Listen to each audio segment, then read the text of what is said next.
Hello, and welcome to episode 7 of the Luckycast.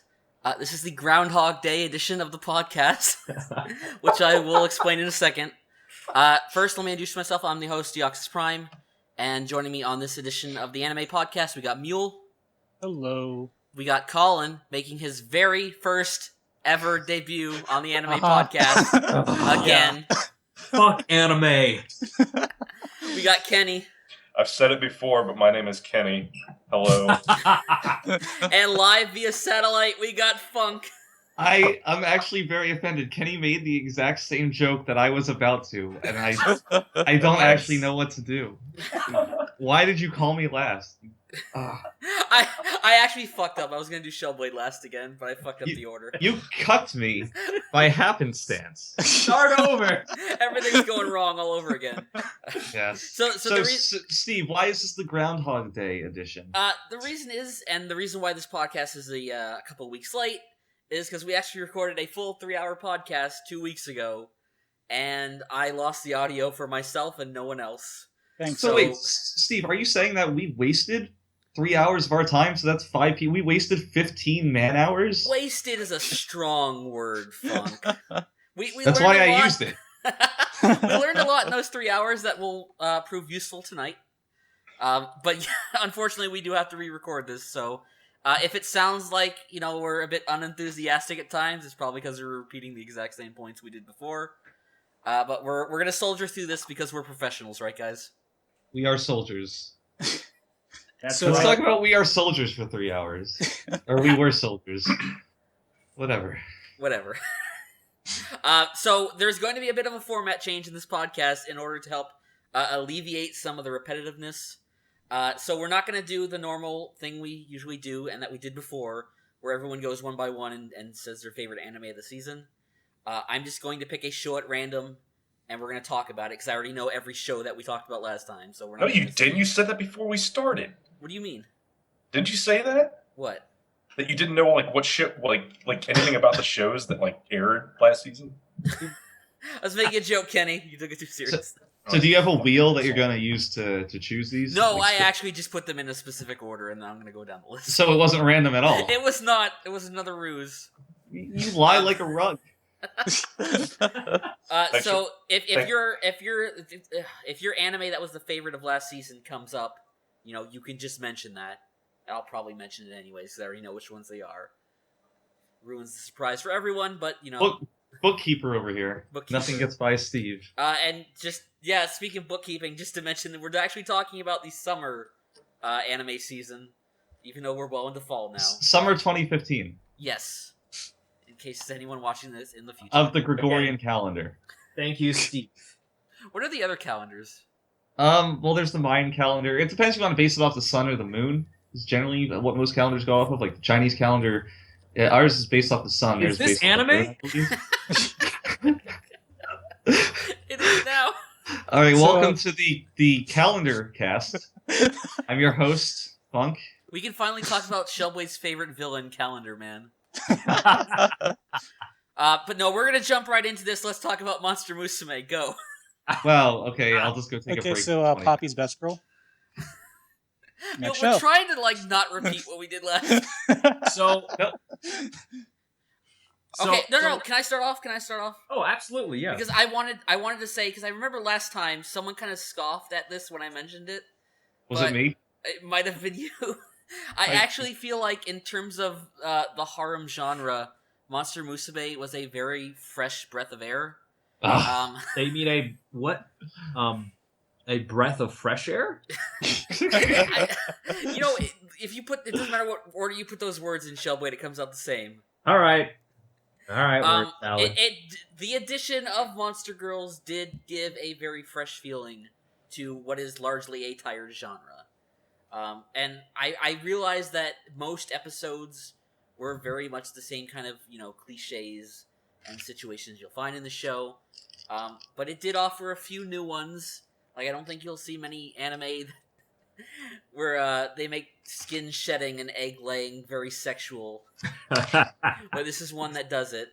But yeah, that's just my general thoughts on the show. I did enjoy it very much.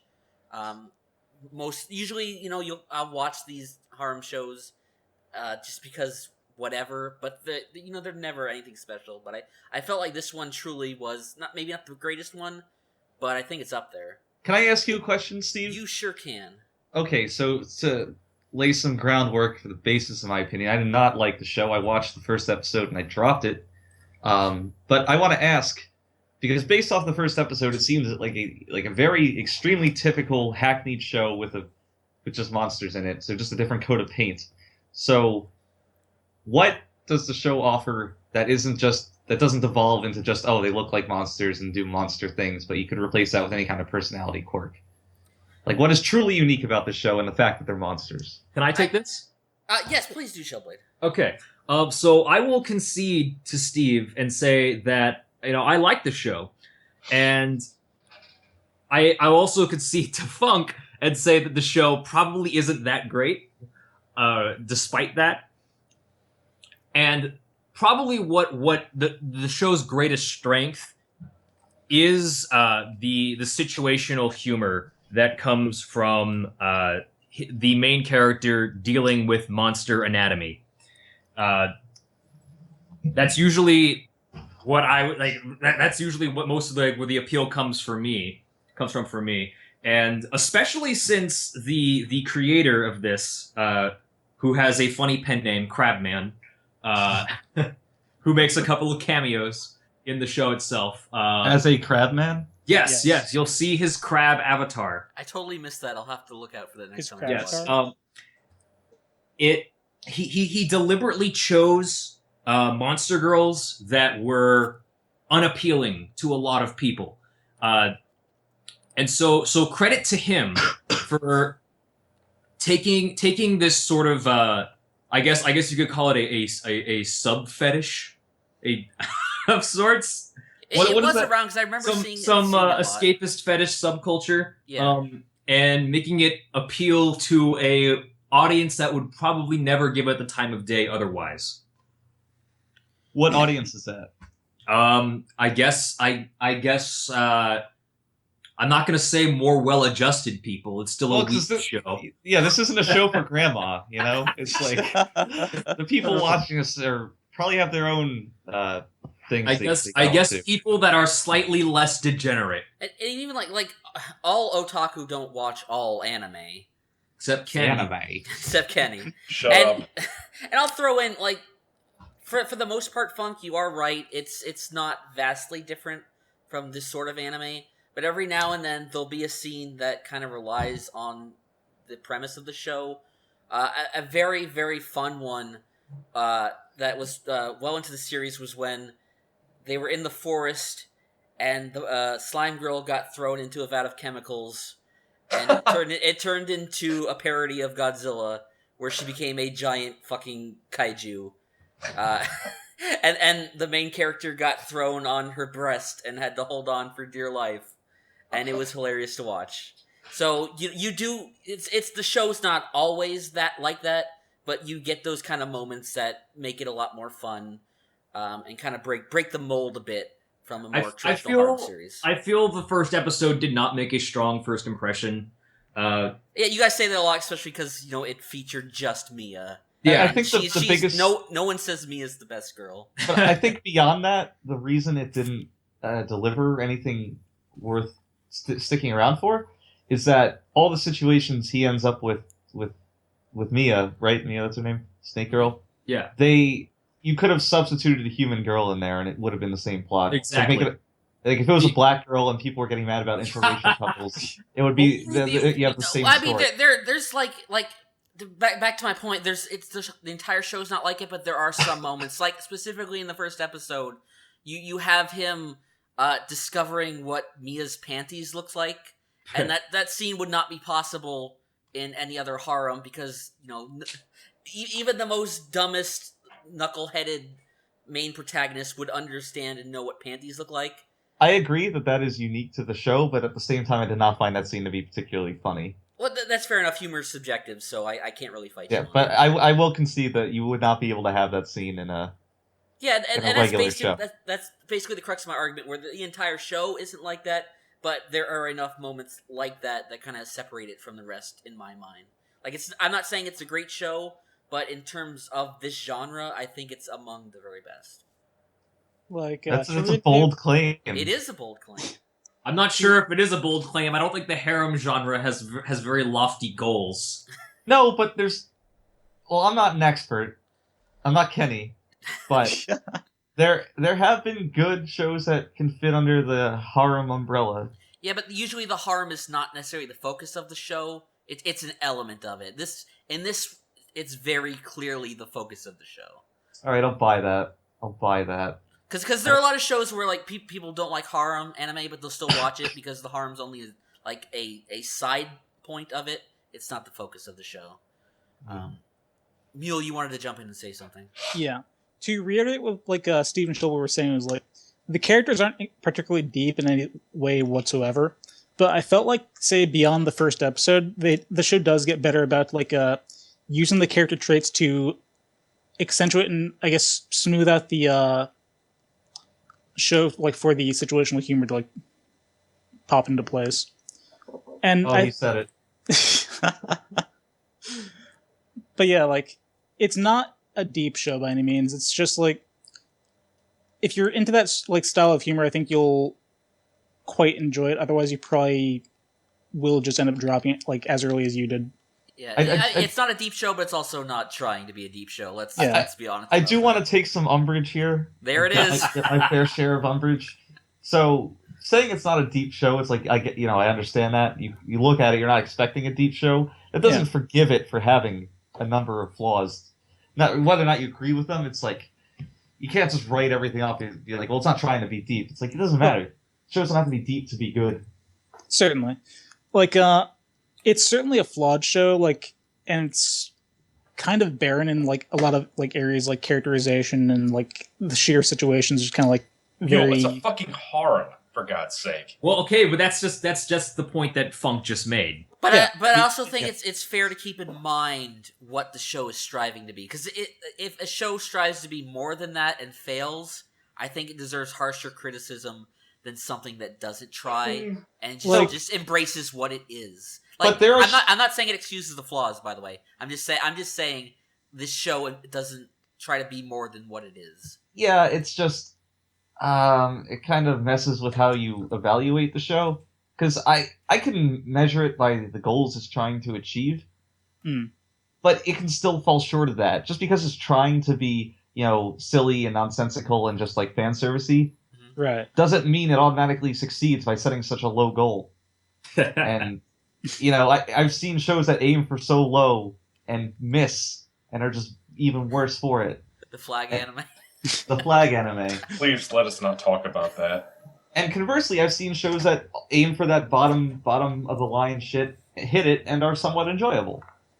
But you can't just end the argument at it's aiming low, because you can still evaluate it. I totally agree.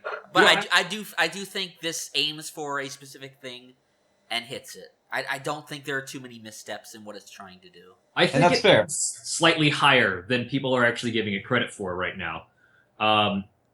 And that's why I actually, I have my own issues that I'd like to point out right now, and that's because I really wish that there was some more interaction between the girls in the show, because the main guy is obviously he's a harem protagonist, so he's a non-entity. He is the blandest Blando. He is Marlon Blando. Blando Calrissian. That's the next one I was gonna say. So it's really kind of a bummer that the only time or the only ones that seem to consistently interact with one another are the slime and the bird. And Hey, just quick question, Shellblade. Coincidentally, which of the girls was actually your favorite? the bird, because Really?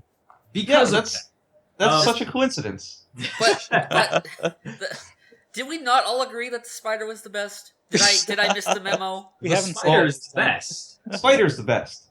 Kenny? What?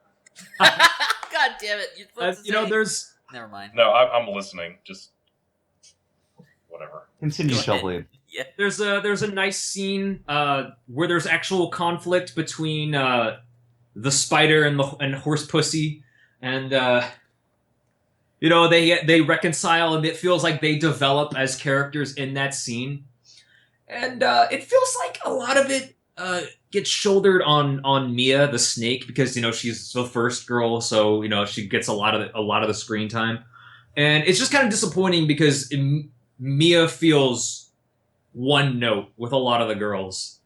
She's just jealous of them. Right. She just wants them gone. It is worth noting. It is kind of one of the faults of the way anime is, where it does have to get cut off at a certain point. But like in the, because I actually, between like when we last did the podcast and here, I like read the entire manga, at least all of like the English release. Oh my god. And there are points where like after the anime ends, you do see continuations of some of the things Shellblade was talking about. Like there's still a bit of animosity between Centauria and Rhaenyra, and that does kind of build off it at times. So Names? They have really silly names. they have names. It's the point of the series. Spider and Shellblade. horse Yeah, I pussy. know. I Yeah. remember all their names. I I know really you wish do. one of the names was just like Lauren or something normal. Shellblade was the one who Whoa. listened. Wait, went wait, and listened wait. to all the Can I characters. jump in there, Steve? You sure can. Please do, Kenny. Jump What into about the the horse Doulahan? pussy. Her name was Lala. That's kind of a normal name, right? No, it's Is it? not. I Maybe mean, for like a I mean- stripper. Just throwing it out there. I don't know. Close There enough, I was guess. the devil's name was Lilith. They had a devil character. There was a devil character, yes, and she was subjected to bondage and had her mind Oh broken. yeah, I remember that. She was turned into a bondage slave. It was actually a pretty deep, horrific episode about like the ramifications to like an abusive sexual relationship. And And I don't believe you. and I how mean, it did involve the actual devil, so. affects people. Yeah, and it literally, see, that's the thing. It's kind of like a Paradise Lost situation where the devil in is actually the victim. Is portrayed as the victim. Wait, hold on. Was this So- the devil or a devil? It's literally the devil.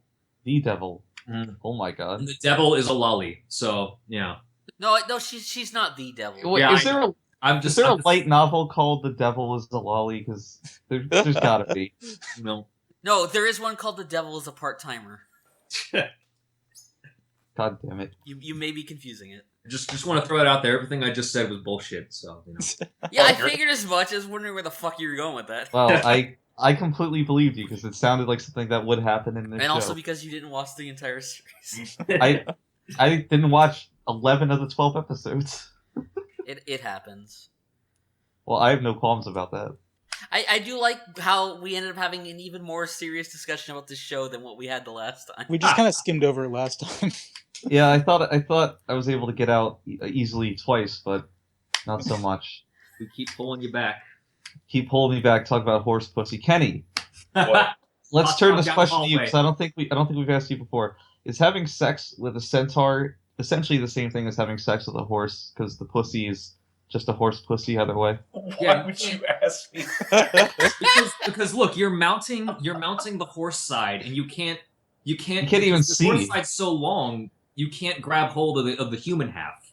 You know. Yeah. But So the you're human just- half is still there. It you're doesn't just- go away. Yeah, I but you're won't- just a hot dog down a hallway. You know. And the anatomy of the horse pussy is the same whether it's on a horse or a centaur. I Yeah. won't So you're- lie. If you blindfolded somebody, they would not know if they're having sex with a horse or a centaur. I won't lie. My second time watching that series, You watched it twice? Yes, I did. That's what I do. That is what you do. Yes, it is. It just boggles my mind. I was just like, I don't know how that would work. I mean, they do call attention to it at a few points during the series. What, she is a horse pussy? That the fact that they may be incompatible. In more ways than one. Heyo. At least with the slime girl, you can stick it in anywhere. That's what's so great about it. And I guess the spider girl probably has like 8 vaginas, right? That's what spiders are. Jesus. Mule would know. He's the animal expert. I mean, I know Since some when? people like have a fetish for shooting it into a girl's eye. But with the Spider Girl, you really gotta like take the shotgun approach to get it in all. Speaking of eyes, why does like the mono eye girl have 2 eyebrows? Because it's Mono more eye? moe You mean than Cyclops? one eyebrow. No, mono eye. Is that different than Cyclops? Yes, it is. Did you not read the things at the end of... Oh, no, wait, you didn't watch the series. Yes. At the end of each episode, they show subspecies of the main species, and Cyclops is a subspecies of Mono Eye. Yeah, they That give like a makes- full description of them. Makes The no lore sense. is pretty deep, kids. I'm gonna have to take this up with Crabman. God. Have we satiated our hunger for Monster Girls again? Yes. Did we all say who was best girl? The Spider's the best. Well, Spider's the Spider's best. best. Okay.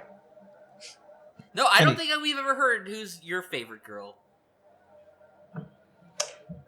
Like, we joke about the spider all the time, but I don't think we've ever gotten... Yeah, to because the you know I don't like fucking spiders. Is it the Yeah, zombie? but you like the spider girl. I do like the spider girl, but she's not my favorite. Is it the zombie, Kenny? It's Oh, yeah, Zombie, that's right.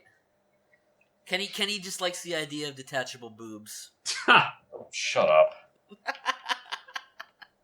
You can bring him anywhere with you. Just like a stress ball? Just like Yeah. it's stressful. Okay, moving on. We've had our fun with Monster Wait, Girls. so breast cancer survivors, they Oh have God, here we go. detachable breasts, right?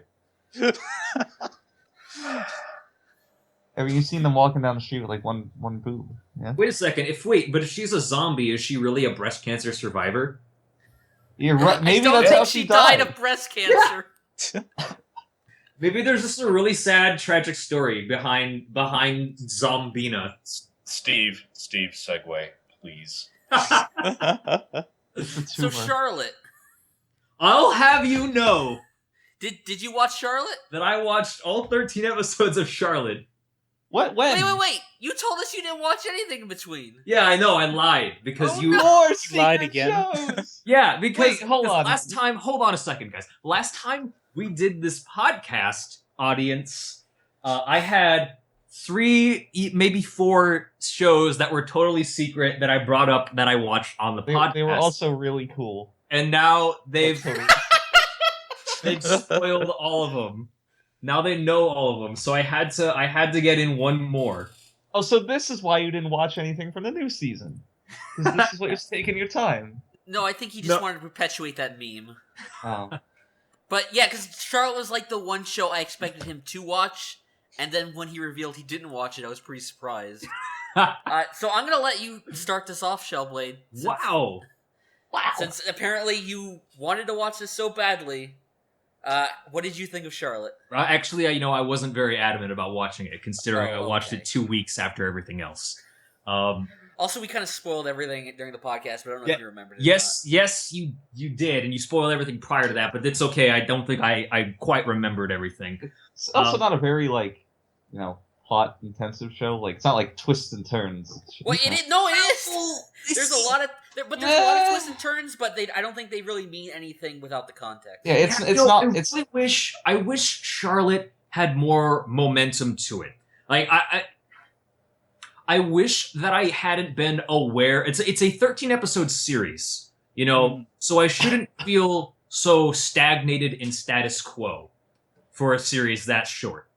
yes. And Charlotte just takes it takes a while for there to feel like there is a conflict and there is a plot that's worth getting into. What is it like? The first 5 or 6 episodes are just monster of the week shit. It's Yeah, like, Kind of. that was me and Funk's biggest complaint when we talked about the last time, is that it takes a long time to get going, and like even once it gets there, it never really uses that time that it wasted in any meaningful way. Yeah, It's not until his sister dies. Yeah, but that's like until it episode turns around. 6, so halfway through the series. Yeah. Yeah, and I know Funk took umbrage with how that storyline was resolved, but honestly, I was so thankful for there to be something to really just shake things up, to drive the plot forward like that. I actually really liked the initial twist when they showed them in the original timeline.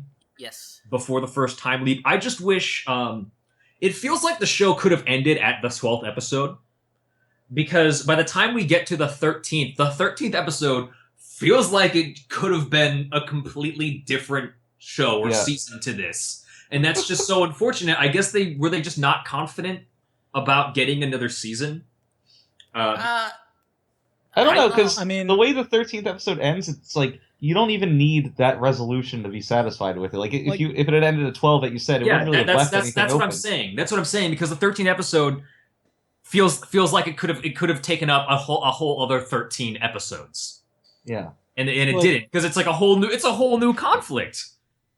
I think it's just it's the resolution. It's the ultimate resolution of the conflict. Like, I don't know if you necessarily needed it, but there was that whole idea throughout the course of the show that these powers are bestowed on people periodically, and if there were still people with powers in the world, there would still be people hunting them. Right, but just knowing that he's going to solve that problem, like he's leaving to go on a new adventure to do it. It's like, that's a good ending right there. Yeah. Okay, I see your point. I would have been actually may have been more satisfied if it had ended right there at 12. I feel like maybe with some of the side characters, maybe that was a bit of a rush resolution in episode 12. But if they had used their time more wisely in the first 5 episodes, maybe I wouldn't have felt that way. Well, wisely at all. The funny thing about the show is that despite how much it wastes time in the first half, there's very little time wasted in the second half. It's because they're out of time. I don't even mean in that way. I mean in the way they wrapped up every plot point they kind of brought up in a way that didn't waste time. Specifically, like I'm talking about, like when he acquired the ability to go back in time to save his sister. I totally expected that to take like 2 or 3 episodes or more. I expected that to be the resolution of the series, and he wraps it up in like a single episode. But it didn't. That didn't feel rushed. It didn't feel like anything was missing. So is that a positive for you? Yeah, that is a positive to me, because when it got down to business, it didn't waste time. Everything was kind of maybe except for the ending, everything else was kind of wrapped up in a meaningful manner. See, it's just disappointing that it did waste the time earlier in the series, because I do think you could have stretched out that back end a bit more and fleshed out the events that did happen, but it didn't. Everything that did happen at the end didn't actually really bother me. I was satisfied with the conclusion overall. The way I looked at it was that not that they weren't wasting time, but that they were rushing. Like everything felt rushed. Like when he goes to the factory, I believe, to save the guy with the long hair and the girl. That may have been the one time where I do agree with you. Yes, that was weirdly. That felt rushed. I expected him to. Are you talking about like Noah and like the long haired guy when they get captured or whatever? Yeah. And he gets his eye cut. Like I expected that. That's incredibly annoying, because the way they explain how the time travel works, saying that it requires his sight because it has him taking all the images that he sees and but he has both eyes. Yeah, but see, that doesn't make sense for it to not work with one eye. Because by the exact way that they explained it, it should absolutely work if he's. But I mean, it's superpowers, and they very clearly established that they all have drawbacks that don't necessarily make sense. Yeah, I know, but they already established the drawback and they explained it to us, and then they introduce a new drawback right there in that scene. It just felt a little contrived. Especially, but you needed to take that out of the equation, because time travel is the most broken. Yeah, well, then find a different way to take it out. Slash both of his fucking eyes. But he needs at least one eye. You don't. They could have had him be blind for the rest of the series. That's a huge consequence. That's actually where I was expecting it to go, because they established that his brother, he kept trying to make things right over and over again. He lost his sight, which you lose gradually when you keep going back in time. So they established that. So I'm like, okay, he's gonna fail to save his sister a couple times, and maybe the same thing's going to happen to them, and there's some tension in there, so he'll have to, because he still wants to be able to see, so he, that adds, a ticking clock element to how many times he can retry. But no, he just gets it in the first try when he tries to save his sister, and that whole thing just ends up not mattering, as opposed to being a reason that slashing his eye does anything. And I get what you're saying, Steve, that they can't have the main character able to turn back time at will, because nothing's going to matter. But it just No. sets up the conflict with him trying to save his sister as being something bigger than a 1-episode arc. You're totally right, but the reason I like that is because it played with your expectations. Which isn't a bad thing, and I feel kind of stupid when I'm complaining about that, because I agree that is generally better when writers do that. I wasn't particularly taken aback by that change. I guess I'm just a victim of my own expectations here. Like, I'm holding it to my standard rather than its, which isn't generally good. Suck! What? The whole second half of the show of where it went in terms of like they had already lived this life where they were captured and had to do the whole escape and then go back in time. I didn't see any of that coming. Like that was all surprising to me. I would have been pleasantly surprised. I would have been shocked if you saw that coming. Yeah. Like that would have been some foresight. What I really did like about the show is that it played with expectations. Yes, but it's at the cost of half the season establishing what Shelby said before, status quo, which was way too much time for me. Like by the time we shouldn't have been so aware of the status quo. Yes. By the time the baseball episode rolled around, I was ready to drop the show. I was like, this is so boring. You're just biased against baseball. Well, it just highlights it's America's pastime. It highlights how ridiculous it was that it's a baseball episode of all things. It's like that's how I know we're not spending our time correct. I don't care. You're writing a baseball episode in, it's filler. It's always filler. It added nothing. And this is a show that had no room for filler. In contrast to Funk and also you, Let Steve, it be known that Funk does not like baseball. Let the record show. Fuck your Boston Orioles, your Canada Blue Jays. Fucking Ohio. What the hell do I like? Florida Boston Marlins. You're the Miami Marlins now, Funk. LA Dodgers. The Seaman Demons. New Jersey Yankees. Okay. So I actually didn't mind like how the show started with like its 5 episodes of status quo, because like for a show I feel like that's a good and actually kind of really generous amount of time to like get to know the characters and like get to understand like like the basics of like who they are and what they're doing and like how they go about things. But of course, the issue I found was like I did actually think that some of the later plot points were rushed unnecessarily because of it. Like the stuff with like him saving his sister in one episode was totally fine. Like that was well paced, I felt, and I would agree, Steve, that like it did play with expectations quite a bit.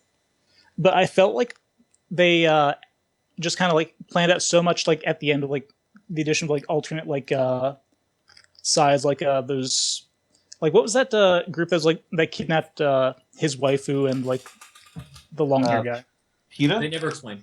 Yeah. They just say that they're foreigner terrorists. Oh, also, I want to note that I love this show's dedication to the English language. Oh my god. There's so much. This is really bad English. I remember in the final episode where he's inside the car with that guy. They just completely botch like the grammar of something. Some line. How bad was the singer? From like the blind singer who sung in English? It sounded terrible. Okay, was the guy who played the terrorist, was he actually not Japanese? Because his pronunciation was good. His acting was awful, but his pronunciation was actually quite good. I mean, I'm not sure. We could look it up. I would be shocked because normally you can tell right away if it's a like natural English speaker. Yeah. So if there's a question of it, it's usually not. So some of them are better at it than others, clearly, but I don't know definitively one way or the other, Shellblade, but I would assume it's not a natural English speaker. But yeah, like so it felt like to me it felt like the show just didn't have enough time to like get across like every single point it wanted to make, or like every like place it wanted to go to, and that left me kind of frustrated because like it like raises all these interesting points and like concepts and like, well, not really points, but like it's not. It doesn't have heavy themes. But shit kind of happens. It has like these interesting situations that like just crop up towards the end, and it's just like I'd like to see these expanded more than like the show allows, and like yet there's like 5 episodes where it's just nothing but slice of life with some backstory here and there, and it just kind of left me kind of unsatisfied in that aspect, since like it seemed like they were like neat ideas like presented but just not fully executed, expanded upon. Yeah. There was there's a part of me. This is probably my last point I'm going to make about this show. Okay. There's a part of me that feels a little conflicted regarding the two leads of the show, Now and you. Now I- you. I can't really tell if they feel well-rounded, because they feel kind of multifaceted, because I feel like they have many different aspects to themselves. You know, and other times they feel, maybe especially Now, maybe feels underdeveloped, because Now feels all over the place sometimes in terms of her personality. I mean, she is a girl. I can't. Hey. I can't tell if she's like energetic and kind-hearted, or if she's distant and standoffish. There are I actually kind of liked the development of their romance together. I think especially the episode where he's down and out, and it turns out she was with him the whole time. What? Yeah, And then she stopped. And then she. By the way, I love the "don't do drugs, kids" message. I want to expand on that because the thing that like initially caught me in the first episode that I really liked is that the main character Yu is like a complete and total unapologetic asshole. Yeah, I liked him. And I actually like the development he went through. Yes, and I do like that after he loses his sister, he completely reverts back to that.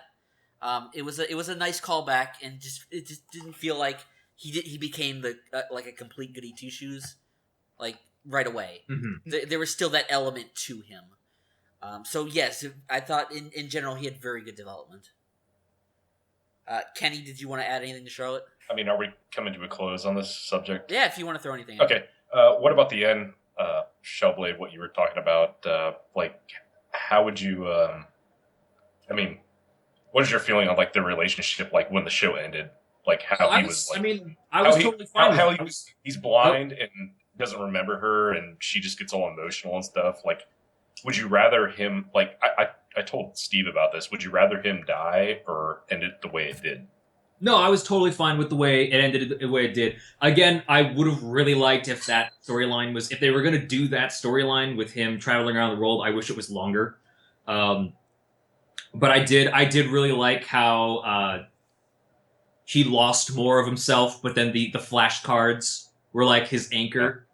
Okay. I actually, I really enjoyed that. Yeah, that was the kind of discussion we had before. Was like that the last episode could have been longer, but I also felt like they got across everything they wanted to in that episode. Surprisingly, because there was a lot in there. But Other than courage being a really shitty power. I mean, someone's got to be Mati. It was a very dense episode. Every frame had so much in it. I mean, just to clarify, I mean, Did you say dense or dank? Dense. You I can't think he tell just wanted to anymore. hear dank. But yeah, just to clarify, even with the show's fault, I actually did really enjoy it. I don't know about you guys, but I thought it was a good show overall. I thought it was No, solid. it was very good. I didn't think it was great. I thought it was solid.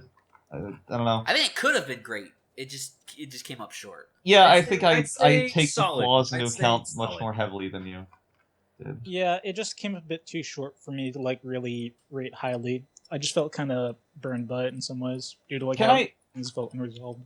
can I ask a question about something I just legitimately forgot about the show that I'm Sure. wondering? What was the point of having Now get like bullied by the other girls and beaten up? Why was that happening? Because I just don't remember. Yeah, I don't think that was ever expanded on. Yeah, they I just feel like it showed- was just maybe to expand upon maybe just you and Now's relationship, and maybe like have you garner more sympathy for Now. Yeah, I totally forgot about that too. You brought it Wait, up. didn't she do something to like one of her friends to make them? Well, I thought the something show's like that explanation happened. was like It was like- really brief. it was basically just an I explanation of think. like her power and like the ramification, which is like when she beats someone up, it just shows her like beating the shit out of the dude like to everyone else. So it's just like Well, how would She they didn't- know about that? Because she's invisible. well, no, she's only invisible to the person like that she targets. Yeah, one at a time. Like the what rest a of people, flawed power. like to the rest of people, it just looks like she's being kind of a cunt and beating up the person. Fair enough. There were 3 jokes in the show that they kept bringing up that were never funny, and I'm gonna list them for Oh you. boy, here we go. Number one one. of them had a good conclusion though, Funk. That'll be the last one. Number one, of the student council group, the guy who's not you, whose name I forget, with the glasses, him fawning over the idol girl and somebody saying such a turnoff, never funny. Number two was whenever someone's power comes up, somebody's like, "Oh, what a flawed power," never funny. Number three, his guy's sister just making him shit with pizza sauce and him just groaning about how sweet it is, never funny. It had a good payoff. You come on, you got to admit that, man. It did, but I was so angry every time I brought it up. I was like, really? This is the running joke? Well, they thankfully pretty much dropped the glasses friend and the idol girl. Like after the episode where the sister dies, they're like almost never around. They're basically background. Thank God for that. Okay, well, if you thought Charlotte was a disappointment, let's talk about Ranpo Kitan. Okay. Funk really wanted to talk about this, ahead, so we're gonna let him you lead. like about this show, because a lot of what you like about this show is totally correct. As a resident Ranpo Kitan Defense Force expert, I will take the helm. Okay. So, I really enjoyed Ranpo Kitan despite the numerous flaws, which I'll leave them to get into. What I liked about it, though, was the art direction as a whole. So every shot in the show, whether it's just someone delivering exposition, two people talking, an establishing shot, there's always something going on more than just the base level. Like, everything has some thought put into it, and it's very clear that a lot of work went into it from the artists, the director. I don't really know enough about production to know who's responsible for everything, but those people. And it was always just interesting. My favorite effect is whenever there's just a random shot of two characters talking, if it involves one of the two main characters, Kobayashi and who's Akechi. Depending on whose perspective it's from, either of them, everybody in the background is just kind of either a silhouette or like a mannequin or something, but they're faceless people. And it's like a little statement about how they view the world, but it looks very interesting, and it's something they didn't have to do, but just did. And it sounds really lazy to make everybody like a silhouette, and other shows have done it, and it has been really lazy. But I was gonna say. But other shots that don't involve those characters have everybody in crowds and background characters actually there and drawn out. So it's an intentional move that, while it is less work, it adds more to the show because it's not an all the time kind of thing. This is how autists view the world. It is. It's like just there's so many little things like that just work super well, and it's just it really endeared me to the show. There's a lot of times where it looks like characters are literally on stage, and there's like if it's directed the same way a play would be, how they'll just kind of be standing with a spotlight on them, and some action will be taking off on another set to their side that they're just kind of explaining, and it's sometimes it's really practical in how these things are framed. Like, you would actually be able to have this played out how they're presenting it on a stage, like in our physical world. And I don't know, it just looks really good. I keep restating that. I don't have the deepest commentary here other than it looks pretty. No, you're right. And maybe Shellblade knows, but was the original source material written as a play or was it written as a book? It was written as a book, and okay. I can guarantee you that while it was said that the main character looked feminine, he was not an outright fuckboy. Liberties might have been taken. No, but Funk's entirely correct. For a show that's like 90% people just standing around talking, every shot is visually interesting. Oh, and I forgot to add, well, it's kind of a different topic, but the music was also dank. Just as like there it is. There's that word.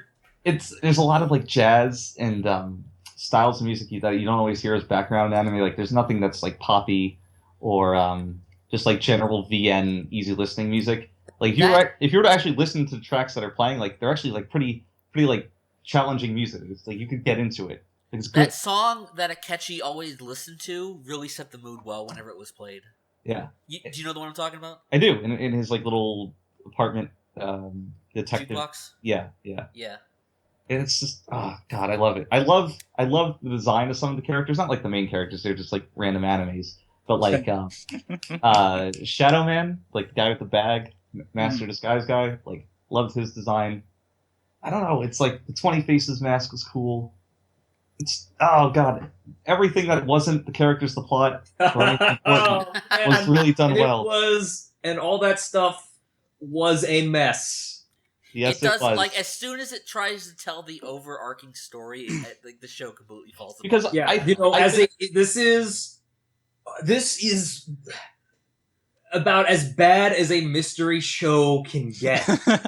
Because there's barely any mystery to think about or solve. I thought that the first case was going to maybe be dragged out for way longer than it was, and it's just unfortunate that even in the first episode, even though they established the mystery, but they don't really establish any clues to follow, and they just end up solving it in a single scene, and that's how they solve pretty much every mystery. In fact, it's at the end of the show when they reveal that the coroner character was in fact one of the 20 Faces killers. They introduce the mystery in the same scene and then solve it. Not to mention the thing about that pissed me off is that I totally thought she was not a real character in the universe of the show. I thought she was entirely a fourth wall breaking like anime character just for the audience. Because that's all you see her as until she's exactly. in there. And like maybe they do once or twice, but the main characters never comment on her. She just shows up, does her thing, and then leaves. And then they just introduce her as supposedly an important character, but without any of the actual backstory to make it to have the punch of that meaning something. Yes. See, I just wanted to do a quick little throwback here. I think that was intended to be kind of like messing with the audience, like, oh, here's something you know and you're familiar with, but now it's actually like evil and sinister. But it's like that's messing with expectations in the wrong way because it doesn't make any fucking sense. And the biggest problem with that is both that and that character in general completely kind of conflict with the tone of the show. There's a lot of little things in the show that do that always kind of took me out of it. Specifically, almost anything with Kobayashi. Jesus Christ! Like, I don't have a problem with him being effeminate or dressing in women's clothing, but it was like a weird place to inject it into a show like this. He is such an awful non-character. When they like initially, a robot. when they initially introduced Kobayashi, you think that maybe there's going to be a bit more to him as a character, where you figure out why he is the way he is. Maybe they'll just explore him, or maybe like they'll break down his barriers.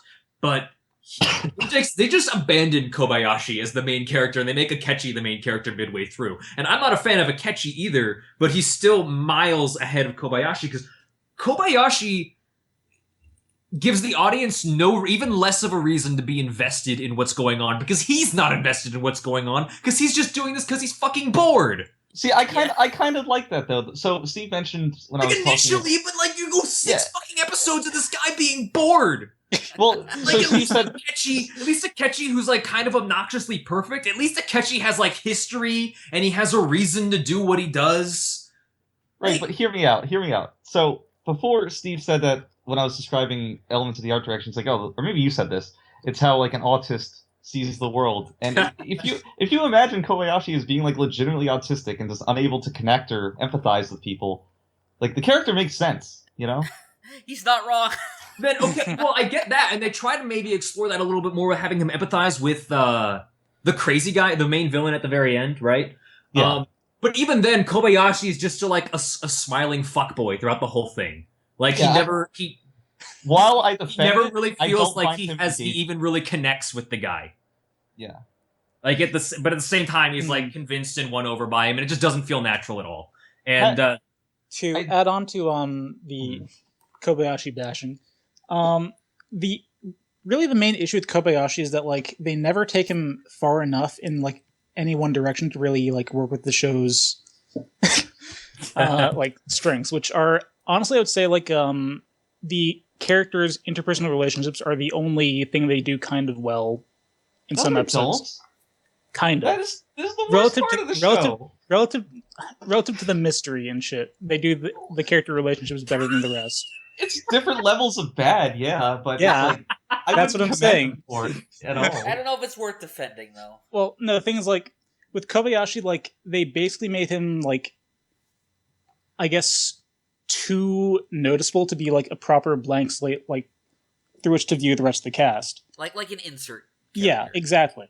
Like, it's okay if you want like the main character to be a blank slate just to like show off the rest of the cast, but you can't make him so fucking obnoxiously like. You can't make them distracting. Yes. Well, I don't think that was the intent of his character at all. Because if you look No, at, it's not. But I think that's Mule's point: is that Right. it should have been one or the other, and they picked having Kobayashi be an actual character, but didn't really develop him in the way you should an actual character. see, if the show had stuck with what it kind of set out with at the first episode of like having more individual mysteries and Kobayashi's just solving them, I do like the idea of the person, like the detective character, being, very detached, very kind of cool-headed, not really, and very mysterious themselves because you don't know how their mind works. They're solving things much better than you are, so it everything kind of plays into that image. But that image is never really cultivated, and it's just like we keep saying they've abandoned everything in the first episode. So They did that like 100 years ago. It was called Sherlock Holmes. yeah. Well, I'm not saying that this has to break new ground, but it's like that's fine. Why not just do Sherlock Holmes? We haven't even scratched the surface of the biggest problem with the show. With that, Yeah, I actually when Funk was the one who like convinced me to watch this show because he was all about it, and I can understand why. The beginning of the show, maybe the first 4 episodes, I was pretty invested in the show. As soon as it starts to unravel the quote unquote mystery of what's going on with the whole 20 faces thing, when you get to the part where it reveals that the whole thing was just some stupid mathematical formula that made no sense, that was not adequately explained in any way. absolutely It was not. just some bullshit magic It was- formula that this kid entered into a computer and made bad things happen. They said it's math. They ain't gotta explain shit. Basically, Which and is it's like even- you. That's so much worse than saying it's magic. Yeah. Like, No, if they it's said chaos. magic, I would have bought it more. But it's like they didn't understand anything about math. They just said, "Oh, we know what chaos It theory was- is. it was- Let's just it was- say it's that." It was dumb writers trying to explain smart characters. Yes. And it's like you have to be able to stuff everything in the universe into one formula and then have it calculate everything in the universe faster than the universe. But, I mean, there are scientific theories about that kind of thing, Like, but I this was not the show for that, and even then, it did not do that well. Yeah, because they say they cite chaos theory when they're talking about it, and then they never really, because it's chaos theory, and it's like and It's like the audience knows those words. It's actually kind of stupid how that happens. Like, so the two characters who develop the formula don't know each other. One walks up to the other one, sees his paper, and is like, "Oh, so this is chaos theory, huh?" And the other guy's, "Yeah." And then they're just like best bros for life, and it's just the stupidest thing. It's like, oh my god. Because I do like the idea of the 20 faces in general. The idea that you have like an anonymous individual enacting quote unquote justice on criminals that kind of spreads to the rest of the population to want to do the thing. It was just handled in such a bad way, and even then it was not resolved in any meaningful way. It was just kind of like they killed the bad guy, but supposedly it was going to live on, but it didn't live on. It was the ending was super unclear. There was no, like, it felt like it was trying to give a meaningful message about like the show's point about people, about how they would react in those kind of situations, but it never actually gives a message at the end. It's just a confusing mess. The whole point of like what 20 Faces seems to be is that killing that one guy would have no effect on anything. Like that seems like the whole point of just developing like a rumor that is essentially a murder in and of itself. It's like something you believe in unless you follow it. So why would one person who most people don't even know dying affect that at all? And it wouldn't. But formula, maybe. It's Yeah, it did feel like they were trying to have some kind of commentary. I don't actually know what it is, but you know it what? was very It falls bad. apart even more when you think about how he revealed who he was. Because Yeah. part of the fact that made like what they say that what makes him so infectious is that he could be anybody. And then And the so original you just says he's the destroy original. he destroys the mysticism of his own like legend. which is the only thing that allows it to function. Yeah. What He the destroys fuck? his own meme by calling it out in Kitan, public. It's fuck this show. Wipe this meme off So the face dumb. of the earth. It's super dumb, and Would it's you the still worst. say? The worst thing about it is that it probably breaks what is most likely the cardinal rule of any kind of mystery fiction, which is that the audience should be able to divine the solution based off clues presented, however subtly, throughout the work, and you just Yeah. cannot do that here. They can't because they solve it in one And scene. that's and they solve it based on things that the audience never witnessed. Yeah. Just things that they tell you about and don't show you. So it doesn't even work as like a mystery fiction because there's no. That is what draws people to mystery fiction, solving the mystery, and you cannot do that. Yeah. So scale of 1 to 10, rate Ranpo Kitan. Yeah, would you still say you enjoyed it overall, Fun? Because it's hard to get a bearing on your feelings of this show. You can use decimals. Don't worry. I would. Well, let me look up what I gave it on Mal just to make sure I have my thoughts correctly. By the way, do you even know what the Kobayashi Maru is? Yes, it's an unwinnable situation. Did you even watch The Wrath of Khan? No. This is another Three's Company situation. I don't over believe again. in no-win scenarios. Okay, so anyway, I gave, and I'm going to stand by this rating. I gave Ranpo Keaton Game of Laplace an 8 out of 10. Wowzers. So Wowzers. I completely agree with literally every single flaw, nitpick, issue we've brought up. However, the fact that the art direction was so strong and so unique amongst anime airing nowadays, like they really tried when a lot of people just don't. Like I gave it really won me over for that, and it gave me so much credit. Like I will concede, how probably 70% of the show, things making up the show, are bad, but that 30% is so good, so strong.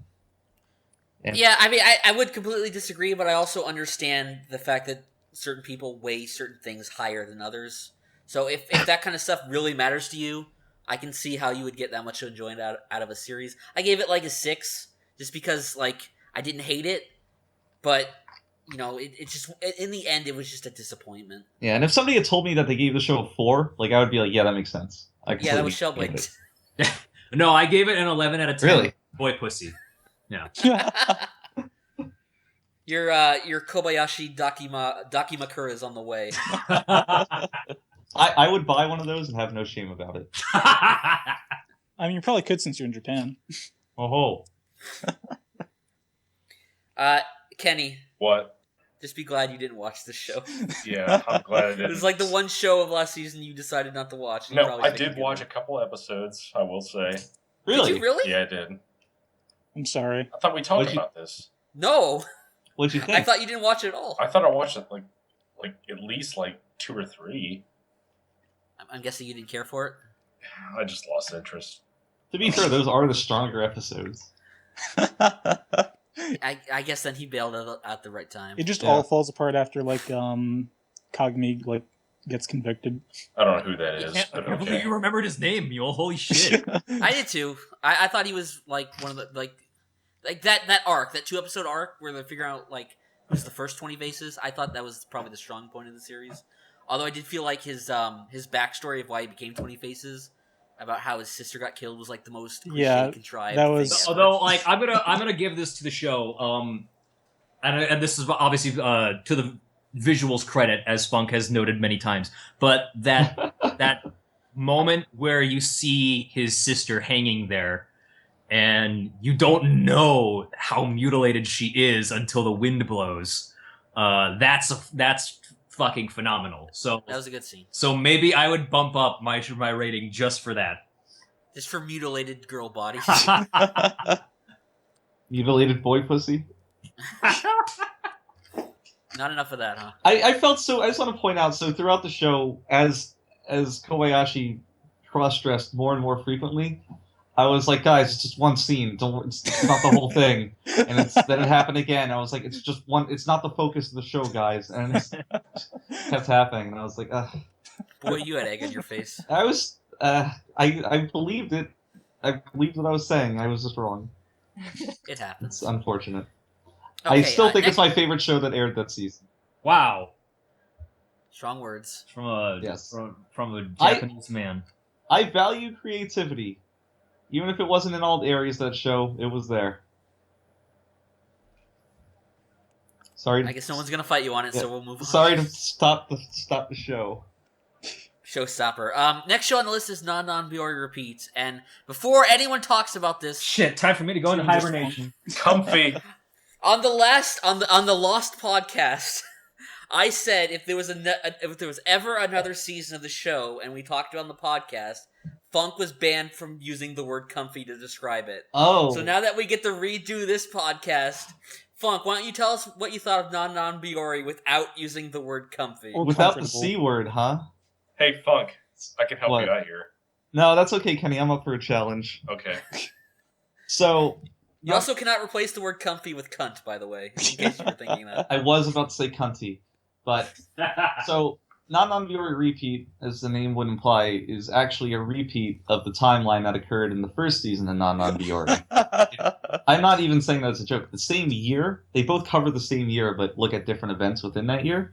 There was not Repeat? like some kind of sci-fi reason for No, this. It was just no. an artistic choice, right? Yeah, it's just because you want those characters at the ages that they're in, because they're all in like class together.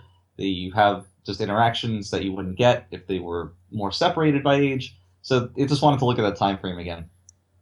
But the show's strength is in its glacially, excruciatingly slow pacing, which would often just linger on shots of the countryside for 30, 40 seconds. Oh, he worked the word cunt in there, yeah. Hey. Or even It took me a when second. stuff was going on, like characters were talking or there was action, there's very few cuts, a lot of long shots. And the whole theme of the show is Japanese countryside, summertime, relaxation.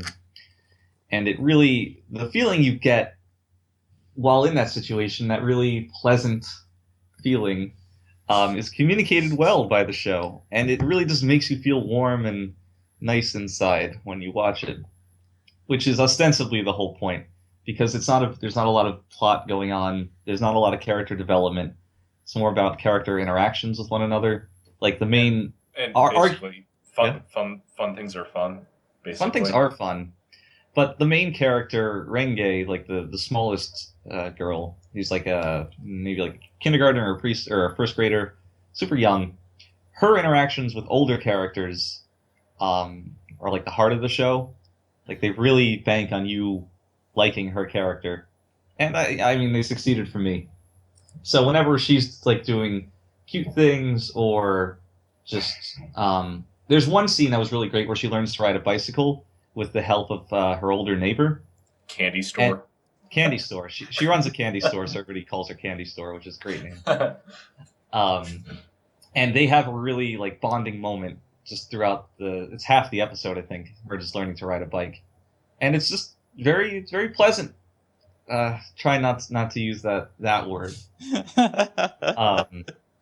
And yeah, there's a lot of little moments like that between different characters that make up the heart of the show. And it's not really anything complicated. It's not breaking any new ground.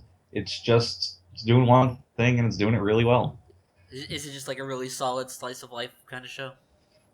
Pretty much, actually. Yeah, it's one of the more solid slice of life shows. There's a lot of like shitty slice of life shows or slice of life shows that have moments you kind of tolerate that aren't really engaging. But I was really into it throughout the entire running time. Like I was never bored. It never did any kind of like fan service pandering. Like, so there's this one show airing this season is The Order of a Rabbit, which is slice of life but veers into fan service a lot of the time. And it's just kind of like, okay, whatever, but I don't need that. There's nothing comfortable about that. But this show doesn't do anything like that. It doesn't need to resort to cheap tricks. It's just and the music is so understated and such sparse instrumentation that it just sounds like one person sitting on their porch like playing a recorder or something. No, it's Funk, totally, I hate to cut you off, but I need to go to Shellblade for a rules check.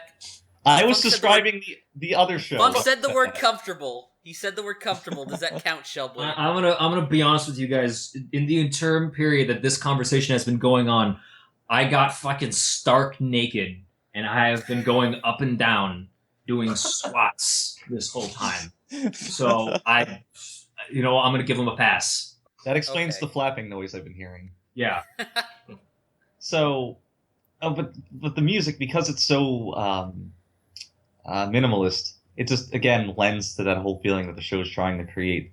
Just every element's working in its favor. It's not. There's never any conflict between different elements of the production. They just work perfectly together, and it's great. I've never seen a show pick one thing and succeed so well at it. So it's one thing that you would like look forward to, like coming home from like work or school or something like that. Yeah, every time I downloaded an episode, it was like the first thing I watched. I was very excited to see it, despite it not being a very exciting show by a typical measure. Yeah, I really enjoyed it. I think that's the longest you've ever talked without using the word comfy. Good job. We're all very proud of you. That was actually very well done. No one knows what to say. I mean, I didn't watch the show. So. I know, neither did I. I was about to ask if Kenny had I think it was just me to add. Fuck, right? Yeah. Fuck, was it You didn't just watch it, you and did me you, that Neil? watched it? No. It was just a two-man Uncle Sam between these two. Kenny, you and I are blood brothers. We when Non Biyori Repeat comes around, we'll be on it. Although the one thing I'll say to end my monologue about Non Biyori Repeat is this hilarious headline that was like, "Man watches 2 seasons of Non Biyori, but it does not cure his cancer," or something like that. Was that on Rocket News? I think it was. It was lovely. Terrible. So It Steve. didn't cure Kenny's grumpiness, that's for sure. No, it didn't. What did next show cure Kenny's comfiness? Well, probably not. But I'm gonna let Shellblade take the reins on this because this was actually the show he deemed to be anime of the season in the last podcast. Okay. Oh my god. So Shellblade, why don't you give us the laydown on Prison School? Right. Okay. So, Prison School. When I first said this was my favorite show of the season, I don't think I was so adamant about it, but as I've thought about it more, I actually like it more and more. This show is so good, and it's so smart because it has this thing, and I'm going to put a trademark on this. It has an economy of comedy. Omega, when you're transcribing that, can you put the little trademark symbol? So would you call it an So e-comedy? Can you explain this concept to us? Yes. So little of the gags they have in this show are wasted or are irrelevant to the plot at hand. Even something as stupid and simple as one of the main characters going crazy and ordering like grasshopper curry ends up being relevant, and even has its own little arc where you see the girl hunting for it, and then you have him eat it, and then it snaps him out of his funk. It's even something like Andres, who's the guy with the small face. You say that so defeatedly. Yeah, he's got a small face. Yeah, he's beyond help. Him being ignored, or him having his little diary that he has where he with all the drawings, even that factors in. All the characters are so proactive, even the ones who feel like shitheads, like Shingo, the blonde guy. Even he's got some really great gags, and Kiyoshi is so likable as a main character, even though he's kind of swindling this girl through half truths, but he genuinely likes her. I mean, Collin, no one who likes sumo can be a bad guy. He doesn't like sumo. That's another joke. Yeah, that's another joke that has its own arc because every member of that family has a different version of that joke. With the girl, his love interest says no one who likes sumo can be a bad guy. Then her sister Mari, who's like the main antagonist, she says no one who likes crows or ravens can be a bad guy. Then the father says no one who can be an ass man can be a bad guy. And it looks like, when I looked at this show initially, it looked like something that wouldn't be up my alley at all. But all of the fan service in this show, when you look at the girl in the promotional material, and she's got the huge taters just sticking out there. Taters? Huge taters, Yeah. you say? Yes, and but see, all the fan service in the show was intentionally made so grotesque.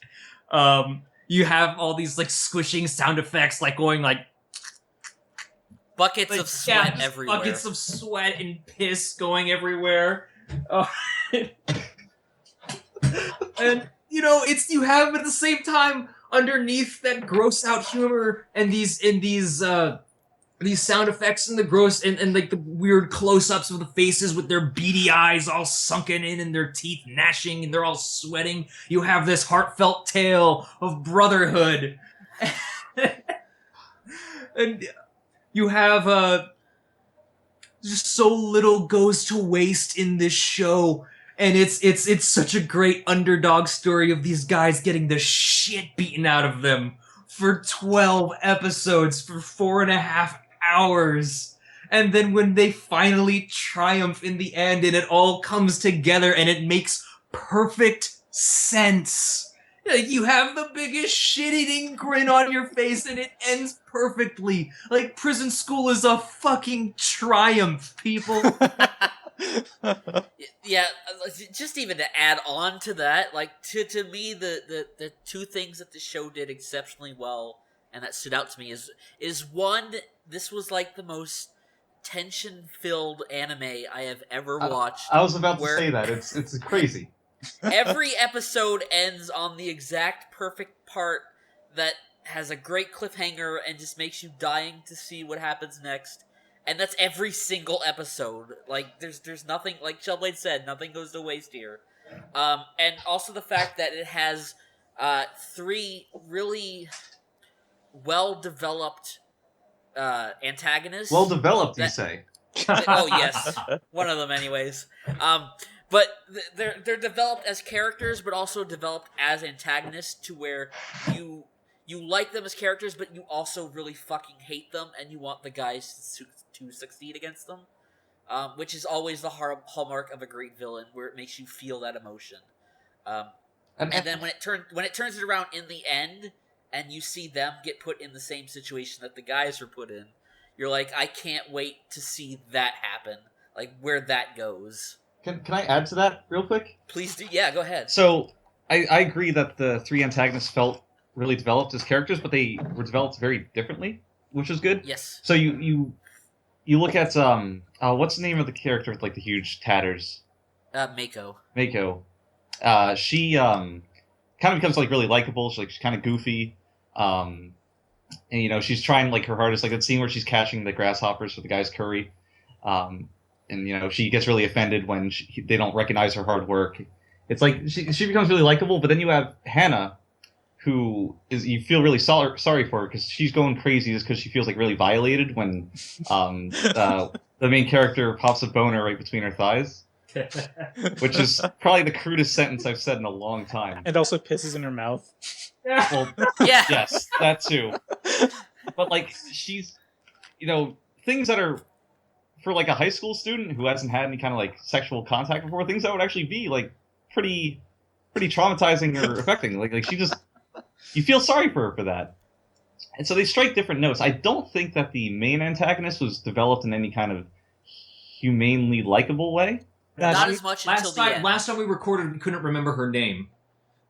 I still don't remember her name. God damn it, I It's saw Mari. it today. Okay, it's Mari. Yeah. Yeah. So I don't... But given that she's like the main antagonist, I don't think it's as important for her to have like a really it's good that she was just likable a straight side. villain for the most Yeah. part. I mean, I'm not saying that villains always have to be one note, but when you have 2 other villains that, appeal to different sides of your humanity, it's okay to leave the one out. But it also just had the side effect of making the scenes with those 2 characters just like really funny and like really engage. They worked on multiple levels. Like you get the tension of like, yeah, they're bad guys, so the main characters are in danger. Then it's like it hits different emotional notes as well. As ridiculous as it is, they come from an understandable position because to the public eye, all these guys are just shameless perverts. And to even add on to Funk's point, which was adding on to your point.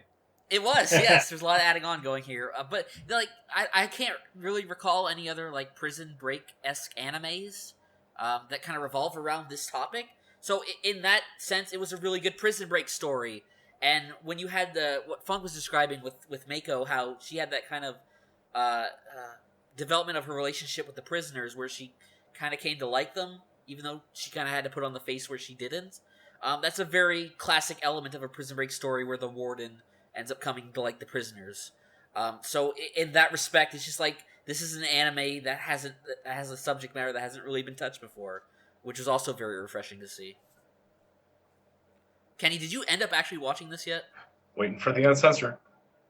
I don't think I could make it through the uncensored version of this. I think it would just be too much. Yeah, no, they'd probably make it even more disgusting. Yeah. Who the hell? No, Funk. Who the hell do you think you're talking to?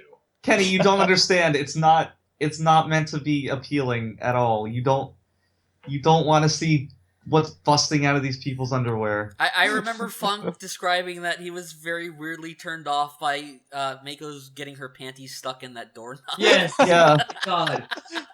I don't think that's weirdly turned off. I think that's the natural reaction to have. Is it? There's nothing erotic about her hanging there by her thong, dripping sweat onto the floor. From all the even if you say that, from all the crap I've watched, I think I can handle it. I hope so, Kenny. Steve, I think you can back me up on I can back you up there, Kenny. Yeah. Oh God.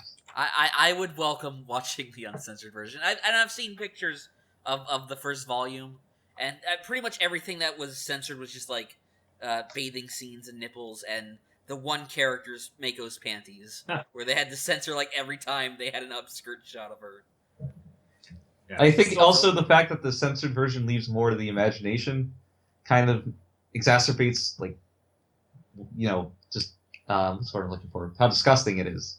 Yeah, but it also would have been better if it had been better censored, because when you have a censor with the stupid fucking light bars and sometimes the darkness bars, like Testament, I really don't like that form of censoring. I don't know if you I don't think Funk didn't, because he didn't watch the whole series, but Monster Musume was very well censored, and that for the broadcast version, pretty much everything that was censored was just they cropped it to the point where the censored stuff was off screen.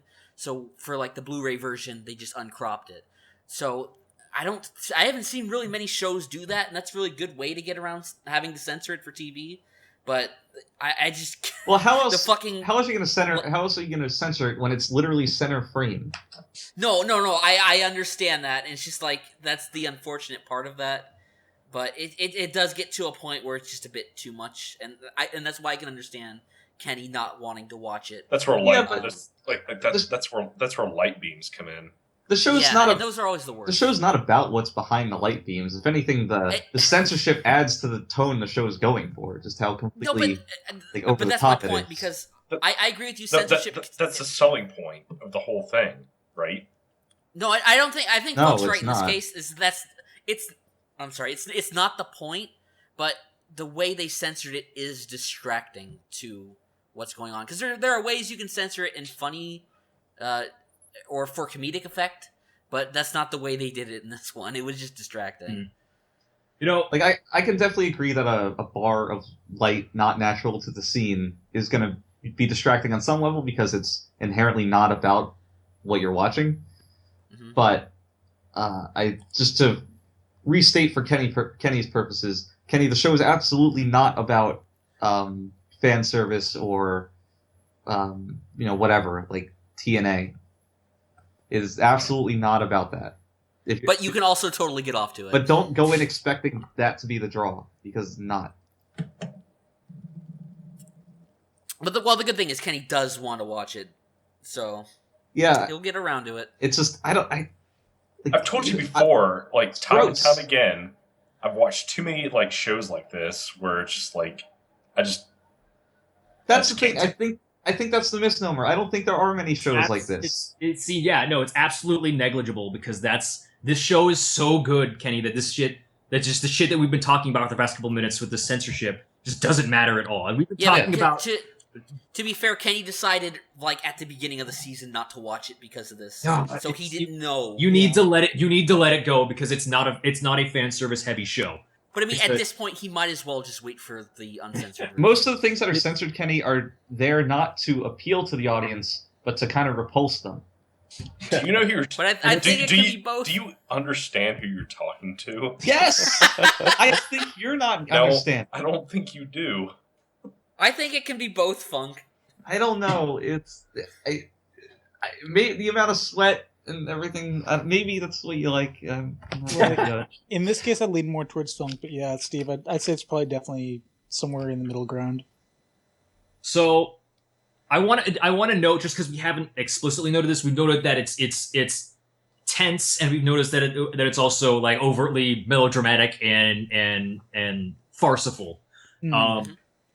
But it's at the same, but it's just so well about being both at the same time, and I don't think any scene exemplifies this more. And Funk noted this on the previous podcast before Steve fucked up and ruined everything. Thanks. Then the scene where Kiyoshi is trapped with Hana, and he has the cup over his crotch, and he is erect, and she's trying to get him to pee, and he's trying to open the door to make sure that his love. What is her name? I can't remember her name, but like she's trying to get Chio. Yeah. She's trying to get through, and it is the most retarded shit. But your heart is pounding because you actually don't know where the scene's gonna go. Okay, I think we're done with this. No, it's no. It just keeps escalating. It's like so she's like, pull down your pants, and he's like, what? I don't want to do that, but he just doesn't start dominating. And then she backs down. But then she let's let Kenny find this out in the zone when he watches it. And it's just this intense tug of war, and it's like, this is the stuff Oscars are made of, you know? It's like each successive act is much more ridiculous than the one before it, but it also heightens the tension immensely every time because you're just like, oh my god. And then they're just like right on the verge of his love interest discovering the whole scene, which just adds another layer to it. And it's like, it's the best scene in the show. There's like tension from all angles where you're like, I literally do not know how he's going to get out of this situation, and that's exactly what I want. It might actually be the most tense show that I've seen in like actual years. Well, I saw this one show about camping and a lot of tense in it. So one last thing. I'm actually really curious whether the live action version that's coming out can in any ways match this. I kind of doubt it, but they nailed the look of the characters, and I don't know how they're going to get around censors for live action stuff. But I'm actually pretty curious to see what that turns out to be. It's going to have to be something. It's going to have to like try to be something different because a lot of I think it's trying to be the exact same thing. I just don't. A lot of what made the original work, you can't really translate to live action. Just like, I mean, I've seen a screenshot of the scene where she has like the little figure in between her cleavage, and it's like it totally works. So I don't know. I forgot about that scene when she's riding the horse. So that is a good example of fan servicey stuff that just works in the completely other direction. Like that's just straight repulsive. There's nothing appealing about that. Even if you say that, Funk. All right, maybe not. All right, so I just want to note one last thing because we haven't talked about this character at all. But the character Gakto, is just the truest nigga to ever live. Yeah. Oh my god, what a great, memorable character. The scene where he smashes his figurine. Oh. You know, because it seems like such an innocuous thing, but they're not only is it funny, but they frame it in a way where it actually does seem like a great sacrifice because there was an entire episode where he's just planning around trying to make it so that Kiyoshi can get the figure while he's out. Collin, manages to grab it too. That was an entire 3-episode arc there regarding that Yes. second figure. Yes, and it's it's such a great scene, and it's so telling to the whole character. It's great. Oh my god, this show's so great. Because when you just describe it like, oh, this guy took his figure and smashed it, it's like out of context, it seems a little silly. Mhm. But in context, it was like the tensest thing ever. Where again, I didn't know how they were going to get out of this situation because I did not imagine he would ever do that. So yeah, really quality writing in all respects here. It's his whole character just really works because it's no accident that he wants the Romance of the Three Kingdoms figures. He's speaking in really old Japanese, so he has this kind of code of honor, and it just it speaks to his character when he just abides by that and smashes it rather than sell everybody else out. And it's just yes, this makes complete sense. I should have known it was coming because it makes sense, but it still really works. This is great. Yeah, I love a show where at no point do any of the characters act out of character. Yeah, and It's just it seems kind of silly because if everybody's acting how you expect them to, how does anything surprising happen? But that's not the case at all. God damn. yeah. Well, This show's so good. it is good. Yeah. Unfortunately, we do have to move on because we can't talk about Prison School for the whole podcast. I will say one quote-unquote criticism. I do wish that Andre and Joe had been given more time to develop. Maybe there was no room for that, but... I felt that Andre got enough because of all the characters, he may be the most one-note of them. Mm. And I felt like he got enough, but because it's an ongoing story, and we only saw a bit of it. There's obviously plenty of room to take the characters even further. I feel like Joe was intentionally done in a way that made him kind of an enigma to the audience. They definitely the hood. did not want to expand upon Joe too much. But again, that whole thing pays off again at the very end. Yeah. Yeah. Just everything that you could not expect was there. Yeah. So. Great. Yeah. Okay, next show on the list, which is another one I did not watch, was Sori ga Seiyuu. All Right. right. And I don't know how many of you watched that. I watched me and it. Funk and Kenny. I think, yeah. So I remember when we talked about this on the Lost Tapes that somebody here is responsible for that I won't name, Steve. I spent a lot of time just comparing it to Shirobako, Yeah. which I'm resolved to not do this time. I mean, it's kind of hard to not consider but it's Steve was right before that we should just talk about this and not Okay. something That else. wasn't even a criticism, it was just an observation. Yeah, but so if I would manage to describe Non Biyori without using the C word, I can describe. You can say the word comfy now, by the way. That moratorium's over. All right. Well, I can describe Sorigasei without talking about Shirobako. So, Sorigasei is ostensibly a window into the industry of Japanese voice actors. Seiyuu, if you will. Well, really. But the thing is, it aims to be both informational. There's a lot of scenes that just convey industry knowledge to the audience, not just so you know what's going on, but also just, again, it's like a PSA kind of thing, just to learn. It tries to do that and also have a heart to it. It's not purely educational. It doesn't try to develop any characters, but they just go on a small rise to mini fame, and you want to see them succeed, whatever.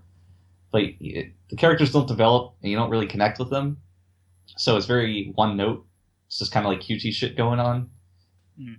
The rise to fame that they have is very it's just what's what I'm looking for. It never falters. They just keep rising, they keep ascending. There's never any obstacles in their way. They just get a job, then they get a radio show, then they form a little idol band. Fuck. There's no setbacks. What? Can I interrupt you for just a sec? Well, I mean, you they, did. They meet actual Seiyuu. Yes, and there's a at lot points. of cameos from people who are well known in the industry, and I don't think they really added anything to the show. In fact, they're kind of distracting because all the cameos are drawn to resemble their real life selves. They don't really look like animes, whereas the animes look like animes.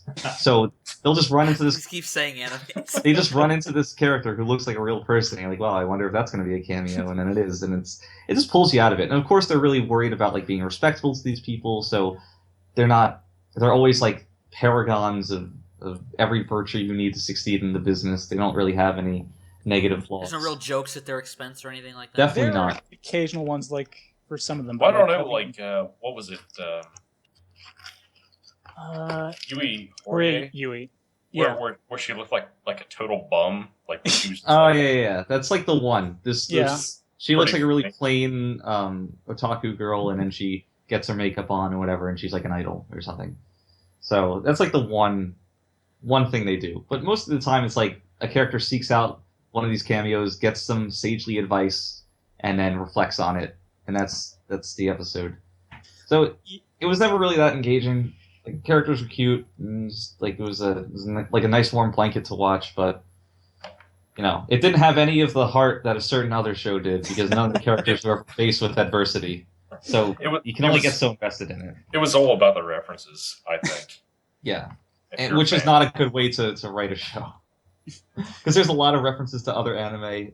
During the ending theme, they'll just play music from another anime and kind of sing over it, just as like a little reference. So it's very it's the opposite of it's very hollow. It's very hollow. What were you going to say? Hollow was the opposite of? No, I was gonna say the opposite of like deep. So it's like shallow. Oh, Okay, so to add on to what Kenny and Funk said, like basically everything they said was true. It's very much a very safe and kind of tries to keep low key. And the problem the show really has is like it does establish like some vague goals, kind of like the main character has like an issue like with getting enough work to like stay like with her studio, but like there's really like she gets occasional jobs here and there like throughout the episodes, and like there's barely any real tension there. And like even like that arc, which is basically the closest thing to the main arc of the show, is basically just kind of unresolved with a deferment to next year. So it's like no one ever really achieves much of anything aside of like maybe one or two moments here and there, and it's kind of like it does feel very hollow. Would you? No, the main character like is struggling. What are you talking about? Well, she's struggling, but like they never really emphasize that in any way. That's what I was gonna ask. Would you say it paints the voice, the Seiyuu industry in Japan in a very positive light? Negative. Yes. No, I think it does. So, like Kenny was right. They do say the main character is struggling. Like she's working at Lawson. She, at the beginning of the show, she's like looking over her planner. She's got like one job a month, if that. But once they establish that, she gets work right after that as like a regular on a show, then a regular on a radio show, and they never show her like, fuck it, I am gonna go back to Shirobako. In Shirobako, they had the voice actor's character just sitting alone in her apartment drinking, just like jealously looking at people on TV who have work, just looking like she wants to kill herself. And never ever in the show do they go anywhere near as desperate as that. It's just kind of like, I don't have any work, but I'm gonna keep looking, and I found it. Like they introduce like issues and like topics like that they could like bring up further, but they just kind of like leave them like after like maybe a couple moments of like contemplating it, and it's just like It's just not interested in exploring. exactly. No, it's more fantasy than it is realistic in how they get work, Gotcha. which is not the story I'm more interested in seeing. Which isn't a fair criticism of the show, but It is hard to like avoid that because when you've already seen something that does this much better, it's because you can't watch everything in a vacuum. Right. Like the knowledge of what you've watched before is there, so it's always fair to judge a show on its own merits, but I mean it's also fair to point out, So hey, there's something that did this exact thing way better. there at the beginning of the season, the main character's like, okay, if in a year or whatever time frame I'm not getting any work, I'm just gonna stop trying and move on to something else. And they bring that up once or twice throughout the season. At the very end of the season, there's an evaluation by her production company or managing company to see if she's worth keeping on board to get more jobs. And instead of getting like, oh, you're doing good work, we're going to keep you, or you're doing bad work, we're letting you go, there's like, we'll just ask again in another year. So it doesn't even, you don't have any kind of satisfying conclusion because you don't know if she's going to give it up in the next year or not. And I thought it would have been a really nice surprise for her to get a bad evaluation and just stop trying. It's like, oh, I didn't have what it took. I tried my best, but it didn't work out. Why would you think that? That would have been a good ending. No, you want to be happy. Not I mean, everything needs to be a it doesn't happy need to be happy. Like We're not here to give Snake a happy ending. Exactly. Steve, we're talking about Sorry You're not Metal Gear. What are you talking about? Jesus Christ. This is classic from a guy who lost his podcast. Jesus. Get So it together. unprofessional. So, everything in the show just lacked any kind of sense of realism or weight. And it was cute and sometimes funny, but it wasn't really worth investing in. That's how I would sum it up. I guess there's not a lot of meat to this anime. No, it's a lot of fluff. It's a lot of fluff. I would sum it up with go watch Chirobako instead. Yeah. No, fuck. Would you rate it as like an okay? Yeah, it wasn't bad. It was okay. Yeah. It's just I'm never gonna watch it again. There's nothing pulling me back. Oh to yeah, it. definitely. It's just it didn't take any risks at all in any facet of the show, and it just didn't have an engaging story. So what is there to say? I just liked all the. What is there to say? Well, G? I just liked all the cameos. That's pretty much just like. Kenny's Kenny's easily I satisfied. mean, Kenny likes cameos and references. Yes. Kenny, there's this great show you love. It's called Family Guy. Oh. No, Kenny, there's this great game you'd like. It's called Cameo and the Elements of Power. I don't know what that is. Can we move on? Yes. Yeah, we can. Oh, okay. So if that show didn't have enough meat for you, let's move on to Shokugeki no Soma. Well, Hey! bravo, Nolan. Did I finally do it? Did I do a good segue? You did it, That was Steve! good. You did it! All right. I hope we 5 lose this years. podcast too, so the segue is also lost. I'll never live it down. So yeah, it was like the second half of Soma, and Second course. I didn't think it was quite up to the first half, but like in terms of being a step below, it was like a tiny step. This might still be my favorite anime of the year at this point. I thought it had a very strong finish. The only issue I might take with it is the last 4 episodes were all kind of basically the same thing. Yes. Whereas like we're judging half of these characters, then the other half, and then the next bracket will do half and half. And it was a lot of the same thing at the end, but at the same time, there was a lot of tension and a lot of creativity with how they presented that, which kept me interested the whole time. They also No, Steve. minor characters who. Hold 1 second, Kenny. Minor characters who didn't have a lot of screen time throughout the show, kind of got they got vindication at the end, where they each had their own thing. Like the one girl who raised animals had really good duck meat or whatever, and then the other girl who pickled things that showed up in her curry. Wait a second here. So no one was Tishy. No one was Or Tishy. Chinese or disappointed in the cooking of the duck meat. Yes, nobody was Tishy. So it was kind of cool how those characters who weren't going to advance to the next stage of the competition still got one final moment. So it was that's what you want for a long series. You want to have some callbacks. But then again, all 4 of those episodes were basically just callbacks.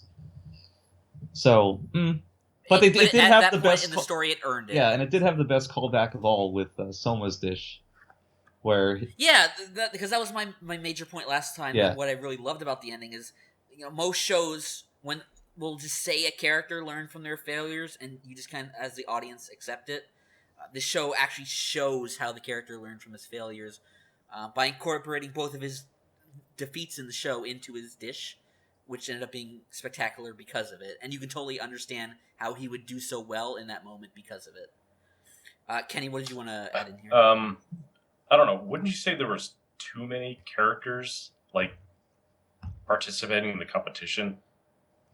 Sort of thing, where it tries to cover them, That's a good question, because they're it definitely didn't need to be 4 episodes of just reviewing dishes. Because They a did few basically- of them just were abominable failures. So it's just And a few of them were introduced just for that arc and hadn't been there before. Yeah, they might play a part in the next part of the story, but you're right. Like the Chinese girl, the girl who's obsessed. The with, girl who looked like Tomoki from Yeah. Watamote. Tomoki was her brother. What was her name? Tomoko? Wasn't it their last name? No. God, I can't remember. God damn it. Well, that was that. Let's talk about Watamote for a bit. That was. I don't think we ever got to on the podcast, but we won't do it now. Yeah. Anyway, Yeah, so it didn't need to cover all those characters for 4 episodes of just judging dishes. But at the same time, it is very comfy to just sit there and watch them eat curry and talk about how great it is. And they always like kind of reveal the last aspect of their dish with a flourish, and it's like, oh, Although, like half of them were borderline cheating, and that shit was not curry. looks. It's like here's a dish. Oh, it has minor elements of curry in it. As long as it fits the theme, Steve, it's good enough. That's the loosest definition of curry I've ever seen. You don't even like curry, I don't. and Yeah, despite I have that, to it was agree. still curry's comfy. disgusting. Curry's good. It is really disgusting. Curry's good. But they did make it. A lot of them did make it seem appealing. So I'll give them a lot of credit. And like, the one thing DL was telling me is that a lot of these recipes do get posted online. Yeah. They're actual real food you can make. So that's an interesting aspect to the show. But it is disappointing that apparently it's not selling all that well. So I don't know if we'll see more than that, because the show does unfortunately end before the actual competition ends. It ends at like the beginning of the preliminary round, so it's tough that it had to end there, because I really wanted to see more. It's to be expected. The whole show the whole second half kind of builds up to this competition, and we don't really get to see it all the way through. It's to be expected because it's DL's reference. I don't Yeah. get it. Well, how deep is this joke Did you going? say like it's a lot of his recipes, or like a lot of recipes is like looked online or some shit? Yeah, he was the one who told me about that, though. Yeah, I mean they've been Okay, doing well- that since the start of the show. Yeah. Yeah, whatever. I'll shut up. But Steve, I did want to agree that this half of the season was a bit weaker than the first half, because the first half had like the training camp thing that was that really formed the basis of it, while this one had the preliminaries. And the preliminaries didn't have as much weight to them, because if you fail the preliminary, you just don't make it in the next competition, but you're still fine. Whereas if you fail the training camp, you're out of the school, and that's like, it's bad. So, and especially with preliminaries just being staged to another part of the competition, once it's done, you still have a lot that you're waiting for. I want to see who wins that competition, not who won the first one. Yeah. So I would it's say, not 'cause, I mean, nearly as good of a conclusion. Yeah, but the problem is, like, also when he was doing the actual Shokugekis, every time he did it, on the line was his expulsion from the school. There's only so many times you can pull that card before it gets old, before it gets a bit ridiculous of how many times he skirts getting kicked out. Were there any Shokugekis in the second half of the show? The one with his dad. Yes, which was good. Yes. Which he lost. But yeah, it's nice that it's not every other episode. Yeah, I just really enjoyed the Shokugekis, and maybe that's just because they had them just like sparse, like they weren't always there. Yeah. So, yeah, I guess I don't want more of them or more frequently. I don't know. I mean, you want more of them, but I mean, like, at the right time. Because the best moment in the show was when they pulled it out of nowhere. Oh my god, dude! I was just yelling. Oh my god, I remember that. I was just screaming. It was great. They're like Shokugeki, and I was like, ah! In fact, I think I mentioned that exact moment on a previous podcast. You did, yeah, and I basically felt the exact same. I've said this before. No, I mean on an actual. on one that you can go listen to on the internet. Yes. What? YouTube.com/DeoxysPrime. Wait, you Don't guys forget have to other like. podcasts? No. Oh, okay, all right. One flaw I did want to bring up, and this is a flaw with the manga too, is that the preliminaries are set up. It's a hard word to say. Yeah, to advance 2 groups of 4 into the next stage of the competition. Competing in the preliminaries are about, 15, 20 main characters and side characters that we have met before. So we're like, okay, 8 of them are going to move on. Of the characters that move on to the next stage of the competition, 7 of them are people we've met before, and 1 of them is some character that is never mentioned. Literally who? Not somebody new that they introduced to move on. Nobody who's ever mentioned ever. Yeah, not even just like, here's a brief flash of this character, like, having their score. Yeah, they don't even show like a picture of the guy. It's just his name. Yeah, nothing. Because Funk was the one who asked me about, like, who's the 8th guy? And I was like, well, let me think about that. Oh, wait, I totally can't recall either, because he didn't exist. So I had to go look it up, and, like, it was even in the manga, it's the exact same way, so... It's so strange. I mean, they've obviously revealed who he is, so it would have been nice if the anime could have worked that in somewhere. It's like a weird artistic choice, if you can even call it that. Yeah. that I don't quite understand. And none of the characters ever ask about it. If somebody had brought it up and simply had been like, "Oh, I don't know," like just mention it. It's like Jesus Christ. It left me as a viewer really confused. Yeah, the only thing I can think of is because for this arc they introduced like a few new characters that are specifically for this arc. So I imagine when they move on to the next round, they wanted to have a character that they could also introduce that was new to the audience. Right. So it wouldn't just be them seeing the same characters over again. You'd have at least something new in The there. problem is, from the character's perspective, like, this guy is not a mystery. They will have seen him cook. It's only the audience who doesn't get to see him, so it doesn't make any sense that we're not introduced to him, at least somewhat. Yeah. And because... also to that point, anyone who got a score that high, everyone kind of freaked out because like no one was getting scores that high. Yeah. So it would have been something they should have talked about. I just imagine like all these fucking high school students just fucking going nuts when someone made really good curry and just like throwing chairs. Fucking great, like in American schools, like a bunch of inner city kids just flipping their shit. Yeah. Well, to that point, I know your favorite character was Megami, right? Yes. And I thought she had a really good arc. Oh, she did. Like when her her neighbors or whatever, like the people she learned to cut fish with, show up, and they're all cheering her on. But it's like distinctly her because it's something from a small town that everybody else is kind of scoffing at. And it's like, but it does her good. It's great. Yeah, like in terms of taking like one of the worst students in the school and then turning her into one of the top students in the school, it did it in a very believable way, which I would not have expected. She started out worst student, but she was always best girl. Well, so it's like her whole thing was that she lacked like the confidence and was always, just shaky. And then she meets Soma, and he kind of teaches her like how to calm herself, and she faltered under pressure. So, basically. but it's not like she never had the skill and then got it magically. And yeah, but they don't introduce that at the beginning. But over time, it's worked in a way where it's totally believable that she actually is extremely competent. Because it's very possible for them to just be like, all right, the audience knows this character, we need them to progress. And then they just make them better than they ever were. But it doesn't feel that way. And it was also nice that she didn't just, like, completely write off her success to Soma. She also understood that a lot of it was because of what she had done. And a lot of that comes from the Chinese character they introduced who kind of writes Megami off as, like, being helped along by Soma. And then she sees that she's just getting by on her own skill. So... Yeah, because that could have got completely annoying. Because she is a lot about that during the series, where she wonders if the reason she's doing so well is just because of Soma. But it's never done to the point where it gets annoying, and it's always brought up at the right moment. Yeah. And now it's gotten to the point where we should be past that, and it was done in a very satisfying manner. Although I do want to point out, since I just brought it up, that Chinese character really had no other function as a character. So. Yeah, she was literally plot device. Yeah, that's kind of ridiculous now that I think about it. But whatever. I mean, it kind of works for a tournament arc, I guess. Yeah, just quick shout out to the Italian character as being great. The Aldini. Yeah, just the best. The fucking thing about his brother losing all that weight was kind of weird. Yeah, it's like, why even do this? It's still a great show overall. You know what? Controversial opinion.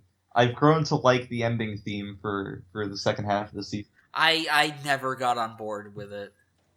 I don't know. It's very, atonal, and the person singing it is not good, but it grew on me. I wasn't crazy about the second opening either, but I really came to love that one, probably as much as the first one. But the first ending is the best music in the whole show. Yeah, it's really good. Yeah. Do you want to add anything, Kenny? Nope. Thank you, Kenny. Kenny, you're the best. You're welcome. So who wants to take the lead on talking about Shimoneta? Well, actually, I was about to say I do, but then I realized what you said, and I didn't actually really watch many episodes of that, so I won't. How much did you watch? 4 episodes? And what was the reason for dropping it? You just didn't care for it, or you thought it was legitimately bad? I thought a lot of the humor was one note. At least a lot of the writing. I know the visual humor got a bit more buried, but it was a lot of the humor was like, oh, we're making dirty puns, and it's like, that's not funny.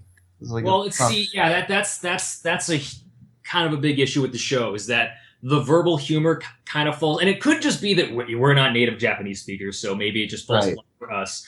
But I don't know. It feels like it got so derivative towards the end, and I don't know. Steve said he liked this last time, but I did.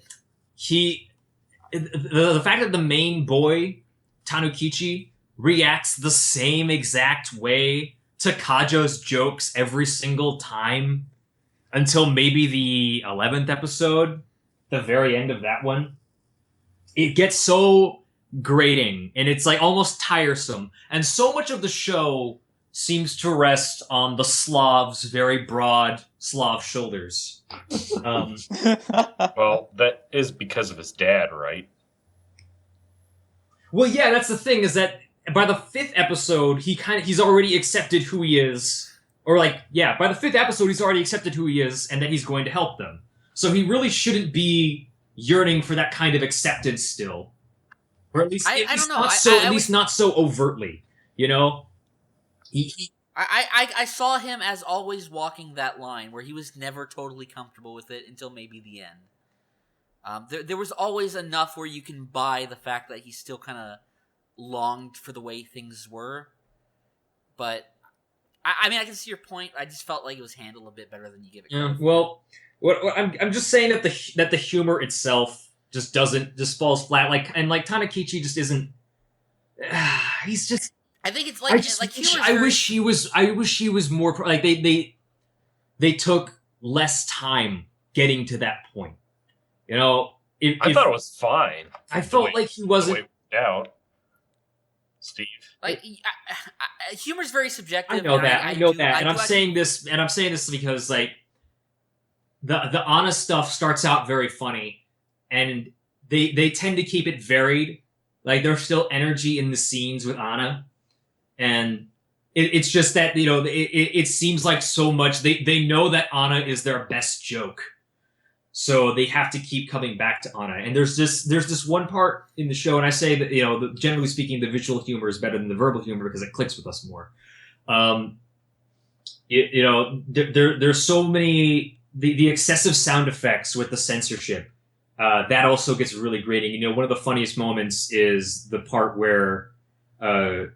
the gorilla, Godiki, is just in his skivvies and he's in the lady's underwear. And there's no sound effects and it's hysterical because they just cut to it. And you see him in the lady's underwear with the excessive like shading and lighting where it's all, let's say, you got like the glare. And it's really funny. Yeah. And they knew that was funny because they used that joke again. And it was less funny the second time. But, it was solid. They had solid jokes throughout. But I'd say Shimoneta's overall kind of mediocre.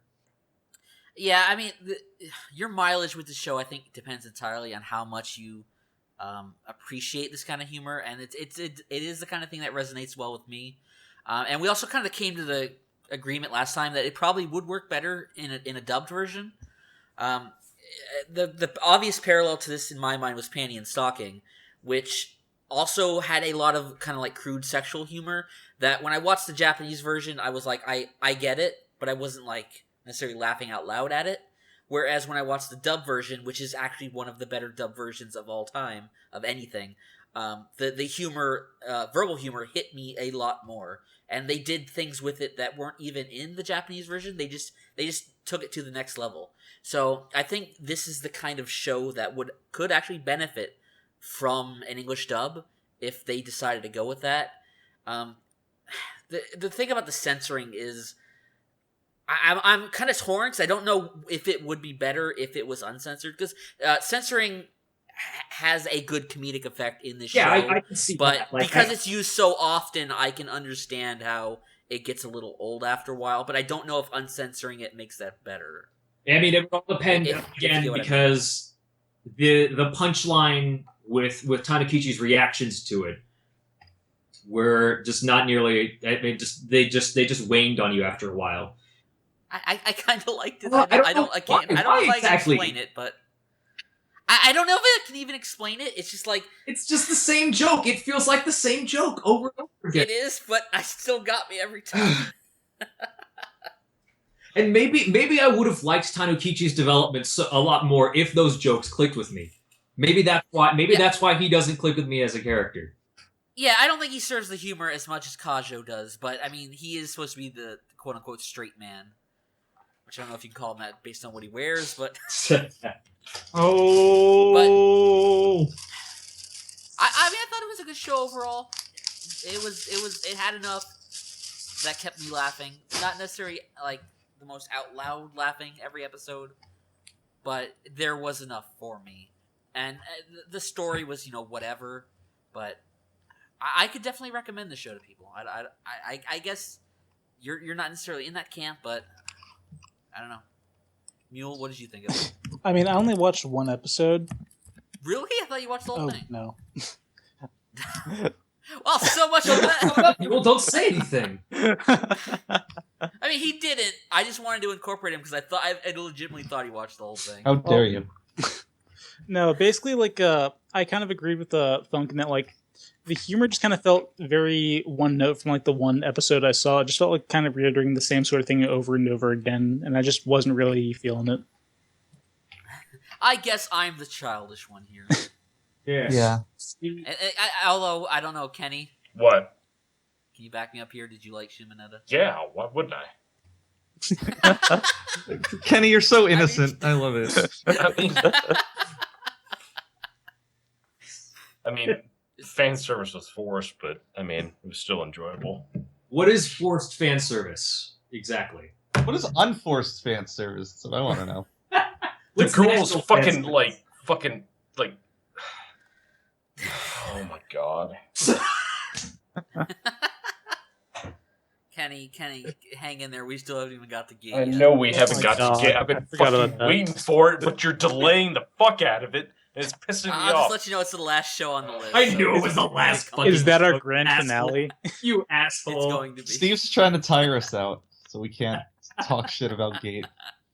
Did anyone want to add any more to You know, Shimoneta okay, before we yes. move on? This is why Steve feigned. He edited the last podcast and he removed all of his dialogue because of Gate. You got me.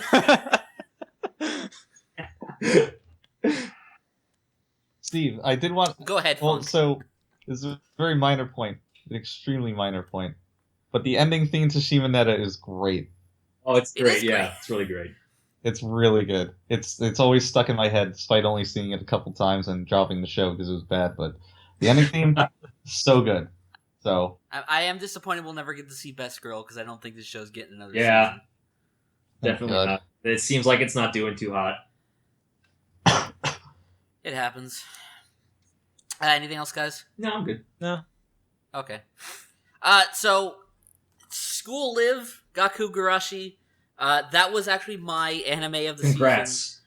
season. Why are you congratulating? Because I'm still naked, that's why. you did it, I was gonna Reddit. say, I thought you were gonna say because I had good taste. Heavens no. No, but Gakkougurashi was really good. Gakkougurashi. I went into the show knowing what the twist was, and there's a twist, and it's basically revealed in the first. I episode didn't where- know. You didn't know. Take it. I see. I think it works on both levels. So the twist of the show is it comes off as right off the bat as a very very generic kind of schoolgirls doing cute things at a club type anime, and it has a little strange club that kind of raises your eyebrow a bit, like they're living at school, and you don't really know what that means at first. But when you get to the end of the episode, it's revealed that surprise, they're actually in the zombie apocalypse. And they're the only surviving members of their school, and the reason they live at school is because there are fucking zombies everywhere. And the way the first episode was probably my favorite episode of any anime last season, simply because of the way it's directed. In that everything is done so generically that you're like halfway through, you're like you're kind of wondering whether you even want to go on with this show. Like, what's the deal? Is there really anything worth watching here?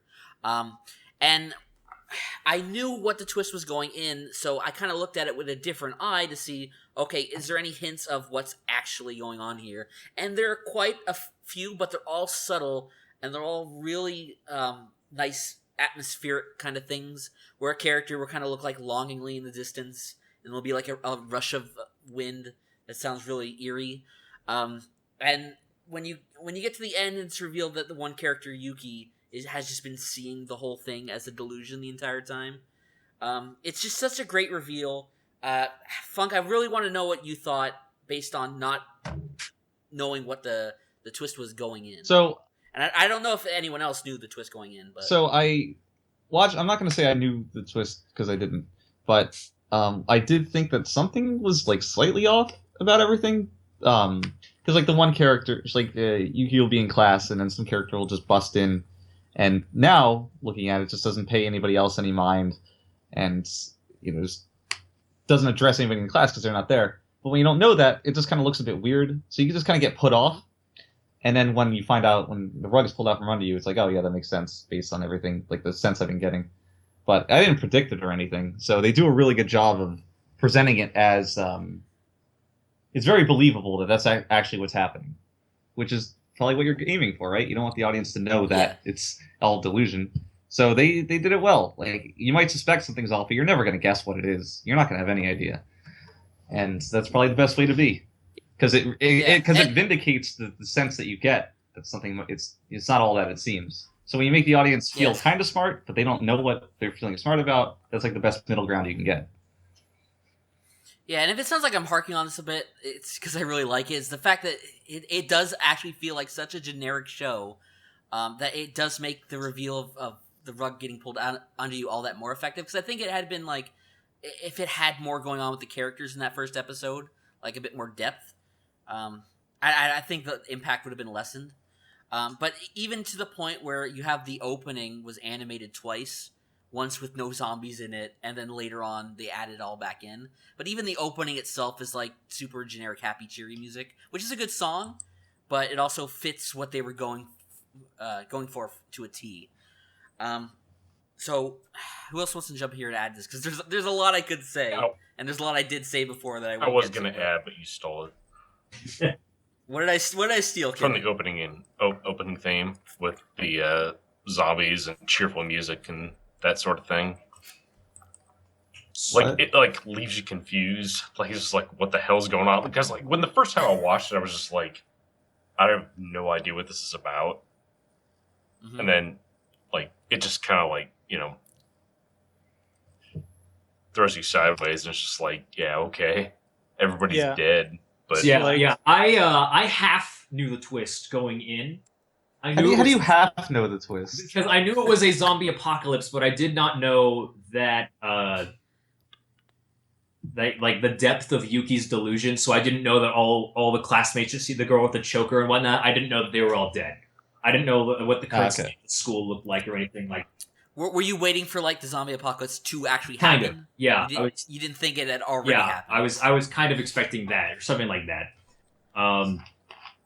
So I thought So Karumi with the shovel didn't like give you any intuition of. Well, she was gardening when it happened. A lot of anime characters have weird ticks that are just given to them to make them mow. Like, or is it just a shovel? Yeah. Like, I've only seen the first episode. Yeah, it could have been just foreshadowing that was going to be her weapon in the zombie apocalypse. So, like, I've said, like, from the one episode I saw so far, the thing I really liked about it was, like... Why would you only watch one episode? I have other things to watch. You only watched one episode? So far. But, like, the thing I really liked about how they, like, set up everything is, like, a lot of, the weird things in the show you can just write off as, like anime character quirks. Like, barging into a classroom, like, unnoticed, or, like, carrying out a shovel and helping with gardening in the middle of class or some shit. It's like, those are weird things, but like, you can write that off, oh, that's just how they do it in the show's school or whatever. And like, I also really liked like the way they just kind of like, anytime they went into a classroom with like to look for that dog in the first episode, it was always from like Yuki's perspective. It was like, you never saw like any other characters like really draw attention to like any sort of students or anything, and they never really, they try to like shy you away from that, like just showing, oh, hey, this is so embarrassing since she's barging into class looking for a dog. Yeah, they do a great job of keeping that consistent over the course of the series. To know when you're seeing this from Yuki's perspective and when you're not. So, to get off the first episode here, and let's look at like the bigger picture of Gakkougurashi. We get better at it every time.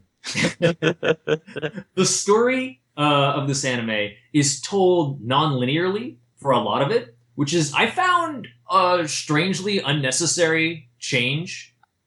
A lot of non-linear stories are kind of unnecessary. Well, let's frame this real quick for people listening. Shellblade, Collin, ostensibly, has read the manga that this show is based off of, so and is thus informed on things that are changed between the two works. I am, and which has been a great point of contention. It has been this show is absolutely despised by manga purists, and in truth, they could just be vocal, but I think I might be in the minority because I actually like the show more. Because both manga and anime, they're both visual mediums. And anime just ends up having more tools than manga to work with. Especially, I want to draw attention to music here and color, which can just be used, which is used to just wonderful effect in the anime, just lighting in general, and the music, and just there's this great scene where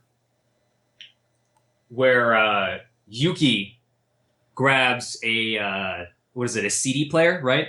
She grabs a CD player, she starts playing it, and she's listening to it, and she wants Miki to listen with her.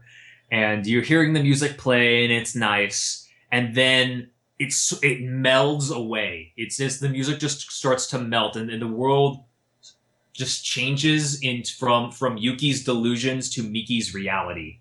And it's just such a wonderful moment. And I think this is one of the things that, just objectively, the anime did better than the manga was how Miki finds out about Yuki's delusions, because it's so much simpler in the manga. She just asks. It just seems like she has weird suspicions about it. Then she asks Kurumi and Ri about it, and they just tell her the truth. Whereas in the anime, she's going around the school with Yuki, and she doesn't know. She's just being led around by this person, and she's getting more and more uncomfortable. And Funk noted this earlier, that she's here and she thinks, and she's just come back from this near-death experience because they just picked her up from the mall, and she's there and she thinks she's safe, and she realizes that she's here with a mad woman, and.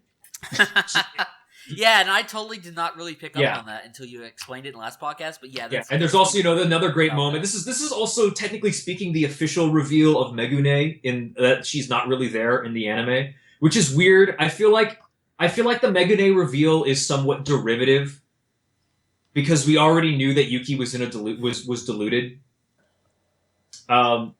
But I still feel like the reveal in the anime is slightly better, if only because I love the moment where you hear her give the water bottle to thin air and you just hear the water bottle drop on the ground, but you don't see it.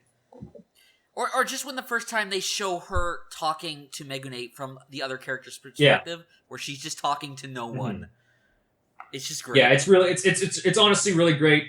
A lot of people despise the dog. The dog is probably the most despised character this entire season. You should have seen the absolute rage from fans when it turned out that the dog saved the day in the final episode. Before we get into the dog, in truth, I want to say that the dog may have gotten a little too much focus as a mascot character. I think they played the dog too straight. That's what I feel is the dog's problem. In terms of this, a dog is a dog. In terms of this moe shit, because obviously they're taking the moe genre and they're kind of taking the piss on it, and I feel like the dog was just not. Even when they have the dog turn towards the end, the dog does not feel subversive enough. They did not play with your expectations for the dog enough. Because you know what they basically just spoil exactly what happens to the dog in the opening sequence, because there's this part right before I think the second chorus or whatever, where they show a bunch of stuff. They show 4 shots, and all 4 of those shots change over the course of the anime, and the last one to change is the dog. They show the dog. Anime openings are anime openings are well known to spoiler shit that happens, but at the same time, I was also not paying attention to that. So I don't know. It felt that the did not come the up dog's for me. fate felt a little obvious to me. It- There's also a note, and I know Funk told me not to say this, and but I have to We've got a say rebel this. here. But I have to say this. I all know right. I've said this before, but in the manga, this is probably the change that I feel needed to be in the show the most. And you want to judge something on its own merits, but because it's an adaptation, its merits aren't really its own. So I have to make this point. And that is there is a scene that is pivotal to the development of Miki and Yuki and their relationship. And you guys originally noted that if you don't know it's there, you don't feel its absence. But I don't quite buy that as much because it feels like Miki kind of accepts Yuki a little too fast from when she learns about her state and when she asks for Ri and Kurumi to tell her the truth about the state of the world. Because in the manga, when Miki learns about Yuki's delusions, she goes to the library in the school and she researches psychology and mental diseases, and she figures out that Yuki's disease just doesn't exist. And she confronts her on this, and Yuki plays dumb, or seemingly plays dumb, because it's obviously meant to be ambiguous as whether or not She just is dumb. her mind really has broken. Yeah, it's ambiguous as to whether or not she has Down syndrome. But they have a nice spat, and Yuki, Like the shoe? Miki comes to understand Yuki in this moment, and I feel like it felt so pivotal, and I don't know why it was omitted from the anime, and also Yuki's actions feel a bit more deliberate in the manga. Like maybe you could see this conversation happening a bit more. Maybe that's why they omitted it. Maybe it's because Yuki's delusions feel a bit more legitimate in the anime. Are Whereas- they more ambiguous Whereas in the manga? There's like special attention to the art to show that Yuki's kind of taking note of how the others are currently feeling, and then she kind of comes up with some dumb shit to do to lift their spirits. So maybe that's why they decided not to put it in there. There's let's see. I did want to, before we go further in this conversation, there is something very important about the show I wanted to touch on. And that's the fact that it's a zombie show that does not at all really feel like a zombie show until it's necessary, because the focus, until really the ending of this season, the focus is not on the zombies at all. It's very... Another funny thing that the manga purists get butthurt about, which is funny because the climax of the show is so much more zombie focused than what it was in the manga. Because there's no big zombie horde in the manga that's in the school right at that moment. Yeah, but I mean, it's nice because like I fucking hate zombies. But I didn't have that adverse reaction when I found out what the show was about, because it starts off by doing it well enough to the point where it's always focuses on the characters. It's and occasionally they venture out into the zombie world and have to deal with zombie problems. But it's never really it's never the focus of the show until it's necessary. Right. And the payoff at the end was great. Yeah, and that's what it really. So I'm usually with you, Steve. I do not like zombies in fiction, but it really made sense the way that they solved the problem. It's why are zombies coming there? Well, it's because they remember going there as humans. Well, how do we get rid of them? Do what they're used to doing when they're at school, which is dismissing them. And that is a very organic solution to the problem. I also thought that was a nice twist on zombie, because normally in a zombies show, zombies do not have any memories of their previous lives. Yeah. So that was a nice kind of twist they put in there, and it actually paid off very well. It's kind of like having Alzheimer's. It wasn't something stupid like, all right, we got to get out of here. Let's run over all these zombies in a truck and shoot them in the head. It wasn't stupid like that when it easily could have been stupid. No, it wasn't at all. And going back to the dog, I mean, the dog seems to be getting a lot of focus, but I really did love the fact that the dog was the one to die, and I felt like something. No. I have no they problem had with to that. have- I have no problem with the dog dying. In fact, I really like the scene. No, but I mean, my point was more to how it was handled. But the show needed to have some form of loss at that point because it was like shit's fucked. There's no going Correct. back, and if they had gone back and everyone made it out okay, that would have been it would ruin a lot of the show for me. But it had an element of loss that meant something because as much as people want to complain about the focus on the dog was given a very specific purpose in the show in that it meant something to one character. And the relationship between Miki and the dog was built up extremely well over the course of the show, and then had that terrific payoff in the end. To where they did lose something meaningful, but they didn't lose any of the characters, which I agree with that decision. You can't lose any of them yet, if ever. Kenny. We're hearing. Well, I'm trying to interject, but like, you know. Oh, go ahead. I'll give you a moment. No, but like I know, like it shows like Tarumaru like passed away like at one point, but like at the very end of the episode, like it shows like I can't remember if it's him or a silhouette, like just like getting up and walking away as if he survived. I think it was supposed to be a different dog. Yeah, they noted that it was he was looking for another dog when he went down. Yeah. Oh, okay. Into the catacombs. Yeah, because without that, it doesn't make any sense why he would go down there. So that would have just been a plot. So I'm hoping, if they get another season, I'm hoping that the dog just doesn't end up as Tarumaru 2.0, because then it really will feel like they didn't lose that much. Yeah. So I hope they don't go in that direction. That'd be fucking terrible. On the subject of loss, I really was hoping that Kurumi, the pigtail girl, I was really hoping she would have died. No, to piss off Kenny? No, yeah, but that's still her state of being bitten is still important later. Right, so right. It's relevant, so they don't waste it. Yeah, And, which is a bit of relief, but just forgetting anything that happens after this, I think this little 12-episode block story would have worked better had Ri had to kill her. Like, they show the flashback, like, oh, if I get bitten, I want you to fucking kill me. And she's Yeah, they like, do all right. drop the fuck word there, yes. Yeah, there's a lot of fucks thrown around this show. It's a very, very vulgar show. So crass, oh my god. I was very surprised. I would have been pissed off, Funk, if they had not properly introduced the fact that there was a zombie vaccine into the show beforehand. Because if that just came out of nowhere and then they just saved I'm not gonna. That would have. I'm not gonna lie. No matter how much you establish it, the idea of a quote zombie vaccine is never gonna sit well with me as being a good way to resolve things. You know. I mean, it depends on your interpretation of how the zombie. And they can set the rules for that. It's their fiction, but it's just always going to seem hokey to me.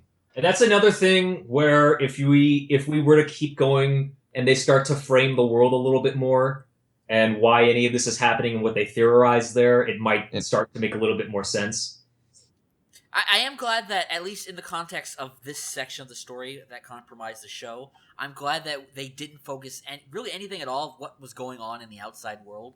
I mean, they mention every now and then, like, checking for radio signals, which the fact that they don't get anything kind of adds to the mystery. But, you know, I like the idea that this is just about them at school, and the outside world is kind of irrelevant. So, that you don't really know what's going on. All hope is lost, so to speak. Kind of, but I mean, not even focusing on that. Just not having because that's a very common element of zombie fiction, where the characters wonder, like, what the hell's going on in the outside world, and sometimes they do show what's happening elsewhere. But it's just this mentioned once or twice, but it's just not a focus of the show until I presume it will be, because they obviously had to leave the school. And you see that one character at the very end finding their picture. But it was just nice that it was not an element of this part of the story. Can I comment on something petty that I hated? Go ahead. Perhaps you can always comment on petty things on the podcast. Perhaps the worst written moment of the show, towards the very end, when they've already solved the issue of all the zombies running around. They're like, all right, this place is jacked up. Electricity don't work. The water don't work. We gotta move on. So where do we go next? They're like, okay, well, we're leaving school, so we can either go. There's two more of these little base camps. There's one at a company, at a corporation, and there's another one at a college.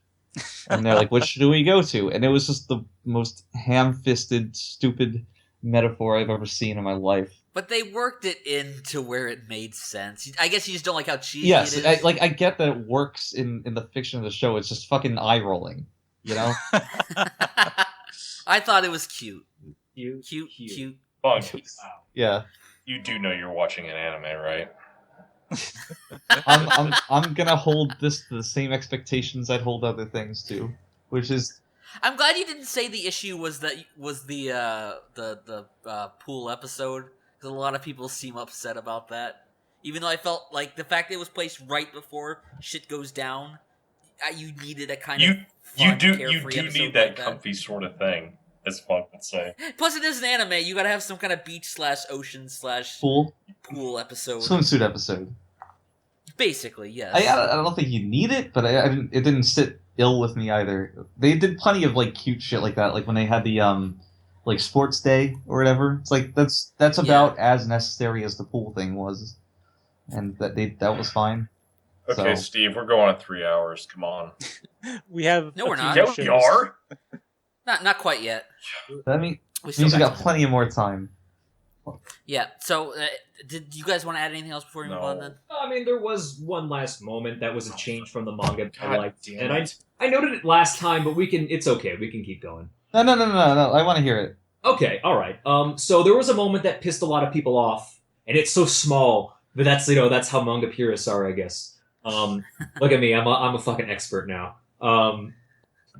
Lay anime. You've stolen like the mantle. poetry, it rhymes. No, he's not Um, Lay Animan. Challenger appears. So, and there's this moment where Miki decides to go down to the basement by herself. And she takes Kurumi's shovel, and she shows that she has trouble running with it. And people didn't like this change, because in the manga they kind of note that she does calisthenics and that she's quite strong. But I love this change. I love this tiny little moment here which shows that Miki kind of is struggling. Because instead of having Kurumi Jr.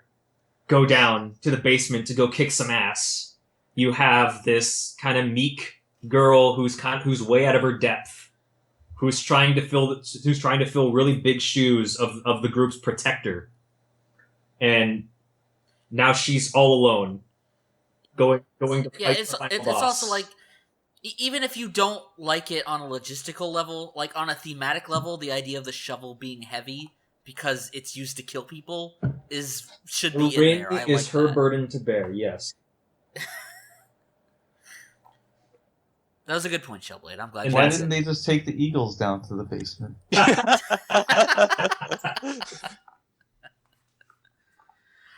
Okay, Stack on on to the lighter menu, zombies. on the on I'm the just lighter a fucking things. hamster Next, face.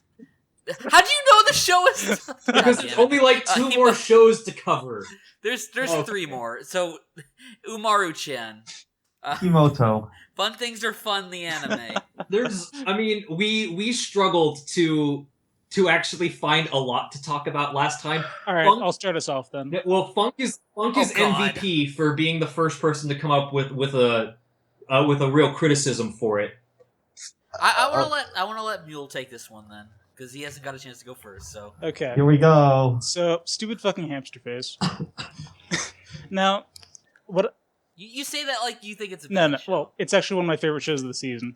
Like, what I really liked about this show is like, initially I wasn't really sure what to think because, like, okay, you got the basic concept, which is fairly interesting. It's basically just like this girl who acts really kind of like proper and like wonderful, like when she's outside and just like becomes a total fucking slob and Total fucking abs- hamster face. yeah.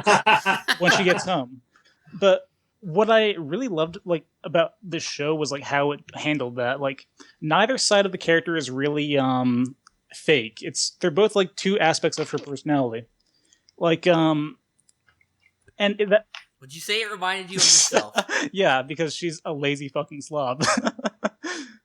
But yeah, like But only that aspect of the character. Pretty much. Everything about that aspect. Okay, I'm glad we cleared that up.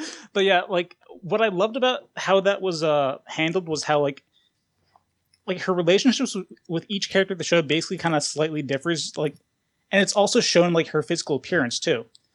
So like with each like character that she interacts with, there's like a distinct change in how she acts, how like what she thinks like she should do in a certain situation, like how she goes about like just simply conversing with the character. And it really felt like a neat way of exploring how the character thinks and like to like develop her as a person. And there was also this kind of like interesting thing like about how she was kind of like becoming progressively less of a lazy kind of bitch at home, like to her older brother as the story went on, as she interacted like with the characters more and more. And I found that kind of like really intriguing in a weird sort of, I don't know. Like you expect, like there was more character development than you thought there would be. Essentially, yeah. Like the show had a really kind of creative way of like developing its characters, almost subtly, I would say. I did like. There's a couple things. One thing I did want to touch on, don't think I did last time, was Funk. You talked about when Soriga Seiyuu had all these references and they were like too much of a focus of the show. Umaru-chan has a lot of references to like video game and anime culture and stuff like that. But I think they're spaced out enough to where they're really enjoyable when they do come up, but they're not the focus of the show. There are a lot of funny moments that derive from that I think we can kind of all relate to, being fucking hamster face video game posters on feed. But yeah, there was that, and there was the whole thing about her having the multiple personalities. There was a huge tension that came with that. There really? That I oddly enjoyed. I don't was. think I'd describe There it as is, 'cause- tension. It would though, because like she's in these situations where someone could find out about her secret identity, and I'm like, I don't want this to happen. I don't want the fun times to end. Right, but it's not. They It's really like wouldn't. it's think- not the I kind think of show perhaps where there they're ever is- in danger. I mean, I think perhaps there is like this overlying sense that the fun times will end. The whole anime, and this is something we didn't really touch upon last time, because you have that aspect there with her brother, where they have a couple of flashbacks with him to his high school days, and there's you noted, Steve, last time you noted this feeling of nostalgia, and I could totally see someone feeling that from watching Umaru. I do, and also like I don't even know why, but the actual ending of the show, which is fantastic, by the way, filled me with that. Yeah, and it's the perfect summer show. I was surprised by how much time elapsed over the course of the show, because it's like 2 years, and pretty close. Yeah, you're right. I didn't even really think about that, but yeah, it's and that's. I mean, I don't want to get into how like deep fucking Umaru-chan is. We talked about man's duality last time, but that kind of says a lot about that time in your life and how quickly it seems to go by. God, that is so I don't- deep. I don't even know if just that that- was intended. Not even just that time in your Like life. it It was. was. I feel like it was. I like the idea that it was though, so I'm just gonna stick with that. Like it's also kind of like a weirdly interesting commentary on like human interaction. Is It it really is, because like when we get Kyrie and Cleft Lip and Evan Meme all together, yeah, What did you call it? Cleft Lip and Evan Meme. Are you talking about Abina? Is that her nickname? Yes. I mean, it is a meme show, so I guess that's fitting. Oh my god, So I Is this too deep? no, for you, well, Funk? I kind of had the opposite. So Shellblade mentioned that he was surprised at how much time passed. Well, I was surprised by how much time didn't pass. Oh, you mean in terms of pacing? Yeah. So Yeah. Well, my problem with the show was mainly with its structure. So each episode, like many shows in this genre, are made up of several vignettes that aren't really connected to one another. Oftentimes, Umaru will be hanging out with a different friend in each vignette. And given how her relationships with each of her different friends are different from one another. They kind of have a different tone. Like when she's hanging out with Kyrie, she's like always in her hamster self and assuming the identity of a fake little sister. Whereas she's with Abina, I don't know Two her name is. fridges. Eben meme. Ebina. Evan Meme. When she's with her, she's in her proper self, and they'll often be outside or with her brother. But the point is, she interacts with all these things differently, all these friends, which makes each segment really distinct to one another. So the effect of this is actually negative because when you're watching it, it's so startling to jump between all these different vignettes that it makes the show feel a bit longer. Because as each one ends, you're expecting that to be the end of the episode, and then you look at the time bar, and you're only like 14 minutes in, and you're like, wow, there's more? And it makes the show feel longer than it is, which is never really a good thing. I get the feeling that you probably would have loved this a lot more if it was like half its Yes, length. I would have. Or like just one of the 3 or 4 minutes. You like those kind of shows. And I see, I kind of understand where you're coming from, but I also am glad it was the length it was. Because that whole thing you're talking about is, I feel like it also gives variety to each episode, to where it doesn't get boring. Because if it was just like her acting as one phase of herself with one friend for the entire episode, I think that would have. I mean, it's objectively less variety, but just the effect on it has on viewers. It's kind of like you're watching just different shows at some point, given how distinct they are. Like the individual Umaru segments, those bridge the gap well, but I don't know. Just the way that they were structured barely made it so that they were there to kind of cleanse the palate. No, I totally agree. I can't imagine the depth we've gone into. Umaru has an show. absolute snail's pace.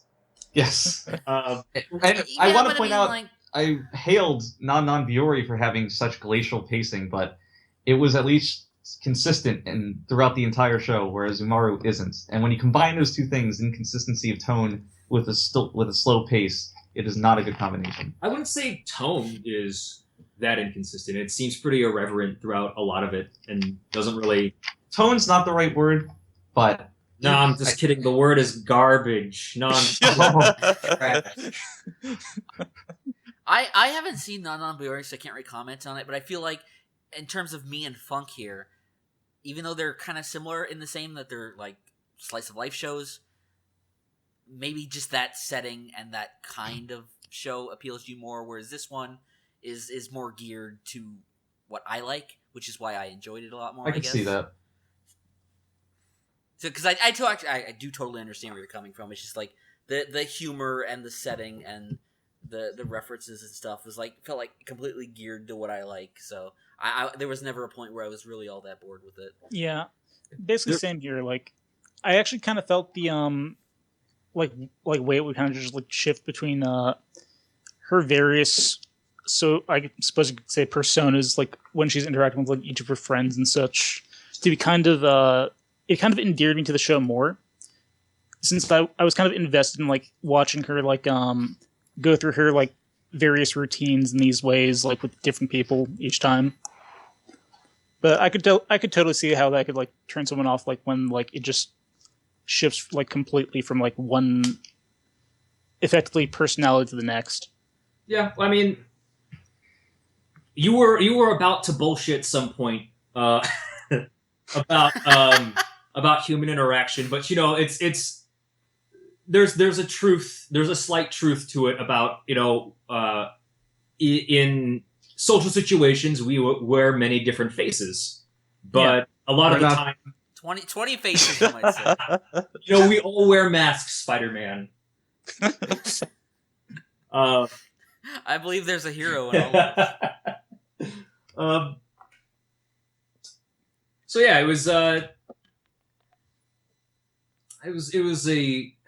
Do I have to use this word? Comfy? Comfortable? Pleasant? Cunty? It was I'm running out of memes It was here. a cunty show. So, Kenny, why did you not watch the show? Which show? Umaru. Umaru-chan. Stupid fucking hamster face. I don't know. I think Kenny would actually enjoy We're it. losing him. I guess said hamster. Wasn't it? I really wasn't intrigued. I don't know. Kenny didn't want to become a hamster poster. No, I don't. So who's the best of Umaru's friends? Cleft I lip. turn this question to you. Cleft lip, definitely. Which one is cleft lip? Don't Okay, say the I'm- one with the cleft That's lip. Sylphin. Yes, I agree. I agree with you. Sylphine is I the would best. say Abina. I'm going to bed. No, you're not, Kenny. Kenny, we still got Overlord and Gate. Oh. It's like Mule's reading off my list here. Well, I definitely knew those were the last two. I was maybe a little bit wary about you remembering Overlord, Steve, but congratulations. I had to add it Yeah. in the list at the last minute. Kenny, why don't you tell us about Million Doll? I don't fucking care. We've been going on 3 hours. It doesn't make Good, I okay, watched 2 Overlord. episodes of Million Doll. It was shit. I did note it has like a 5 on Mal, which is like the lowest score I've ever seen. It was really bad. It's like Yes. the I'll underground disagree with world Funk. of. Oh. And that's it. Well, a quick Million Doll segue. So it's about like the underground world of people who support idols until they get like, this is the somewhat famous first and then time drop in this them. whole podcast we have bothered to explain the premise of the show. No, I think Funk has before. I'm usually pretty good about that, somewhat. Well, maybe not. What we could talk about Classroom Crisis, Castletown Dandelion, Right, so Overlord Gangsta. Overlord is a show that aired this Gangsta was the past most season. disappointing show of the season. Why is that? By the Why way, is that? because like everyone hyped it up to be this fucking great ass thing, and it was. I Just, mean, like, it's the nothing. perfect like dad anime. Like it's the perfect anime to show your Dad dad. anime. It's very normie. Okay, it But is it very was- normie. Overlord. It was also boring. Let's talk Overlord. Let's talk So about Overlord. Overlord is. Do I have to describe the plot, or can I just go into it? No, you No. don't. Just harp on us. mention. It's Just mention it, about- and we'll move on, please. It's about dank Mr. Skeleton. So Papa Bones. yes, so it stars Papa Bones, who is a. Now, is that just a fan thing, or do they call him? They Papa never Bones call in the him show? Papa Bones in the show. So it stars Papa Bones, and Does he pop a bone? And there is an aspect of it that some people would probably have an issue with, and that is the fact that he is extremely overpowered as a character. But that doesn't feel like it's the main conflict. The main conflict feels like he needs to become the leader and the ruler and the conqueror that his subjects feel he is, and he needs to get his goddamn name out there. Eins ul Gaun, which is a great. He could have picked a better name. Like no one's gonna remember that. Well, it was Momonga, but he changed it to Eins ul Gaun because he is Momonga. Momonga. Literally He changed flying it to fucking Eins ul Gaun squirrel. because he was some neat who was great at this MMO, and he was part of a guild or a clan there, and suddenly, right as the MMO servers were about to go down permanently, he now finds himself stuck in the world. And with all the powers that his character had, and all the NPCs like worship him because he's the only person among his guild who stayed. Can I interrupt you real quick? Just, Yes. I didn't watch. I only watched about No! 4 episodes of the show. But one thing that, based off the premise, and that's why I'm not really diverging here, that really it didn't bother me so much because it wasn't the point of the show, but it did take me out of it. I kept wondering about it. It's like, how exactly is he trapped into this game? Because you assume he's just sitting at a computer terminal. That's another part of the plot I liked, is that there's a purveying mystery of him trying to take apart the world that he's in right now. Like whether it's actually It's trying just to like a digest, game or yeah. whether it's like I a real think- place. I think perhaps Sword Art Online has given you PTSD. I've never regarding- seen that. But their premises are really. Yeah, I nothing know, alike other but than at the same the time, I've never I just seen wanna- I just Sword wanna Art. note that Sword Art Online may have poisoned Funk's perception. I've never watched it. So It's just, well, I just mean like the logistics of it. Like, is this Last guy time- like in a VR terminal? Is he sitting at a computer? Because I agree with Funk. The whole time I was watching, I was like, I want to Yeah. know what the fuck is going on, but I feel like they don't. yeah, explain it. because last time I was talking about this, I feel like I felt bad because I couldn't articulate myself well enough regarding I felt like I piqued Funk's interest a little too much when I talked You about did make it show. seem more interesting than... Yes, because the term I'm looking for was subtext. And that's because a lot of what I like about the show that's interesting, especially Ainz's waning humanity as he becomes more and more like his character, that's as he becomes an actual skeleton. that's subtext. That because it's not a purveying conflict, and I wish it was. I wish, and I hear it's doing quite well right now, so we could be getting another season. So good for them, and I want to see more. I just wish that there was that we learned more by the time the show ends, especially because we are saddled with. And I still really like Ainz as the main character during this part of the show. It's just that we're saddled with his confidant at one point is just so boring. Nabe. She's just a very straight-laced, serious character, very one note. Is she a real person? Or She's an NPC, but he's only interacting with NPCs. Does he ever come across another? No, that's the point. Is that he's trying to find someone. He's trying to find another person by getting the name Ainzul Gaon out there. Maybe trying to find someone from his own guild. That's why. But that feels like a plot point they should get to within a. That's what that's exactly it. I know. I was as much as I enjoyed this, and I enjoyed a lot of the subtext, and I even enjoyed just how overpowered he was when he displayed, and he just styles on all these people, especially just this. There's a character they introduced named Clementine, and I'm not sure if it should be pronounced Clementine, and it's just the way the Japanese voice actors are pronouncing it. But there's a character, Clementine, and she's just the most just vile, obnoxious character, and she kills these likable rogues that were traveling with Ainz, who were just these NPC adventurers that he joined up with their band of adventurers to help get his name out there, because he has to join like the guilds, and he starts out pretty low on the totem pole despite the fact that he's very powerful. So he has to join up with these low-level NPCs, and they all get killed.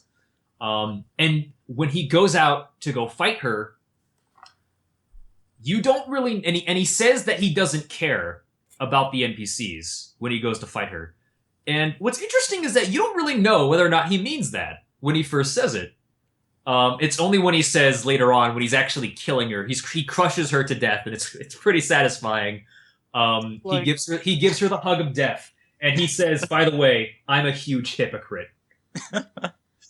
Well, the thing I wanted to maybe make the point, because I started watching this show and I never finished it, not necessarily because I disliked it. I just didn't get totally invested in it. And it's like, without knowing whether all this is real or not, and without any other human players, it's just like, what is the reason to be invested? Well, but that's the point, is that it is real. Like, that's like the conflict. But it's like how much you care. The conflict is that the world has become tangible. Right? Yeah, but I mean, they say that, but it's hard to really demonstrate. No, but they do demonstrate it, but at the very moment all the NPCs come alive. Yeah, but I mean, it's also like, this is another world, but it's like, who cares? He cares. Like, that's... No, but I mean, like, why? Like, that's what I want to know. It's like, I want to know why he would be so invested in this. Like, I can understand wanting to figure out what happens, but it's like the fact that this is another world and these are all people that mean nothing. No, they do mean something to him, and that's what I wanted to get to. Is that I wanted to get back to the sense of loneliness he has, because this game was like his life. It's implied that he's just a normal guy, and yeah, this was like this was his form of being social, and these were where all his friends were, and. He felt like he had real lasting friendships with these people, but they all ended up leaving, and then Sonic. Never ever, Steve. One day I'm gonna wake up and I'm just gonna be a donut, There's this, because these are the remnants of his friends, these NPCs that hang out in the castle. And there's this nice scene where he looks at them in a group shot, and he starts seeing the silhouettes of his friends. And I can get that. Because, he's just as much as he puts, because he's forced to put on this act of being this regal, hyper competent Papa Bone skeleton man, and that's really that's not who he is. And you feel like maybe he's starting to lose himself in the facade, but there's always still a part of him that misses his friends, and it's really great when they note during the climax where he's going up against one of the NPCs who's being mind controlled, and all of his other subjects, they all insist that they fight this NPC on his behalf, and he says that he can't do that because you're all his friends. They're all his friends' creations, and he doesn't want to see his friends' creations tear each other apart. And Papa Bones is just a really endearing protagonist, which is great because the guy doesn't have any facial expressions. He only has one. But once again, you've done a really good job of making the show seem really to add it onto what Collin said, one of the things I really liked about the early interactions the show gives with Ainz and the other NPCs is a lot of his dialogue is basically just him bullshitting his way through being an overlord. But one of the great things about the early things is there's this one scene where he's just high up in the air, flying around, viewing with the surrounding world now, and he says the world is like a box of gems that seems to be there for him to conquer, and he just says that as a joke, but none of the NPCs actually catch on to that, so they just think, oh hey, he wants to conquer the world, let's go do it. So it's just everything is just built upon misconceptions and misunderstandings, and it's just him trying to perpetuate the facade while also becoming the facade as it goes on. And it's really kind of funny in a sense.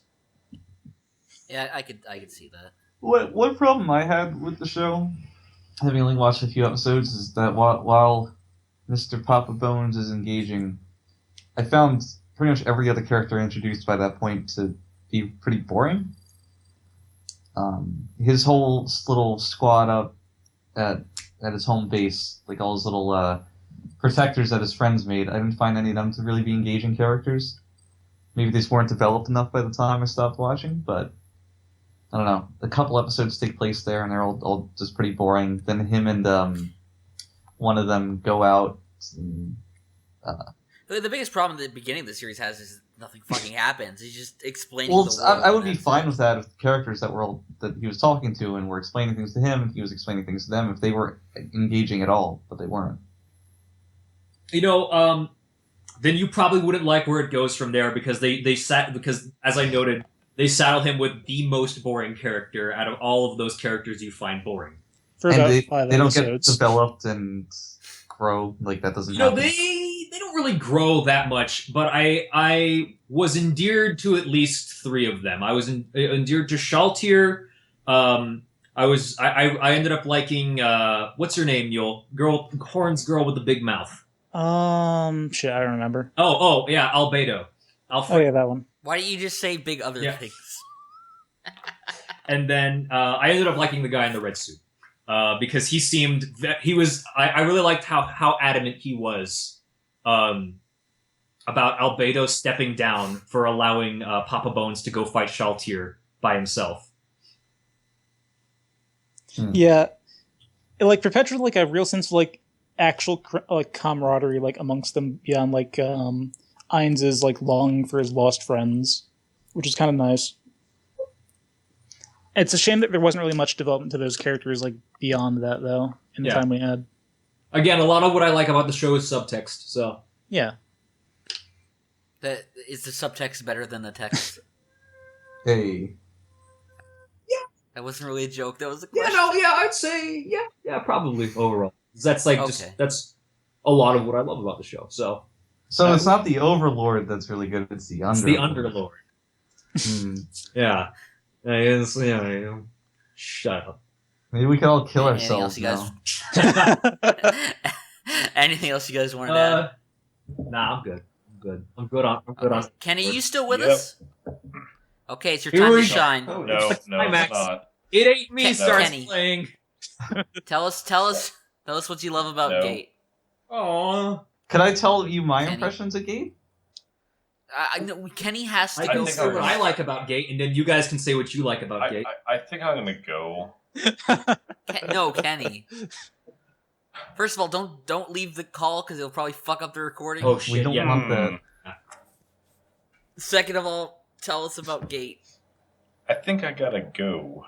Oh shit! Please don't. Not after all this, Kenneth. Please. You are late man. You have to. You've still got energy. I can hear your Kenny giggle. holds the fate of the world in his hands. I am and he so knows fucking it. tired right now. I want to go to bed. I haven't even been. Get your second I haven't wind. been drinking that much either. Oh, The more you fucking procrastinate, the longer you're gonna be in here. Can you it's just like a band-aid, Kenny. Just tear it off. Just tear it off.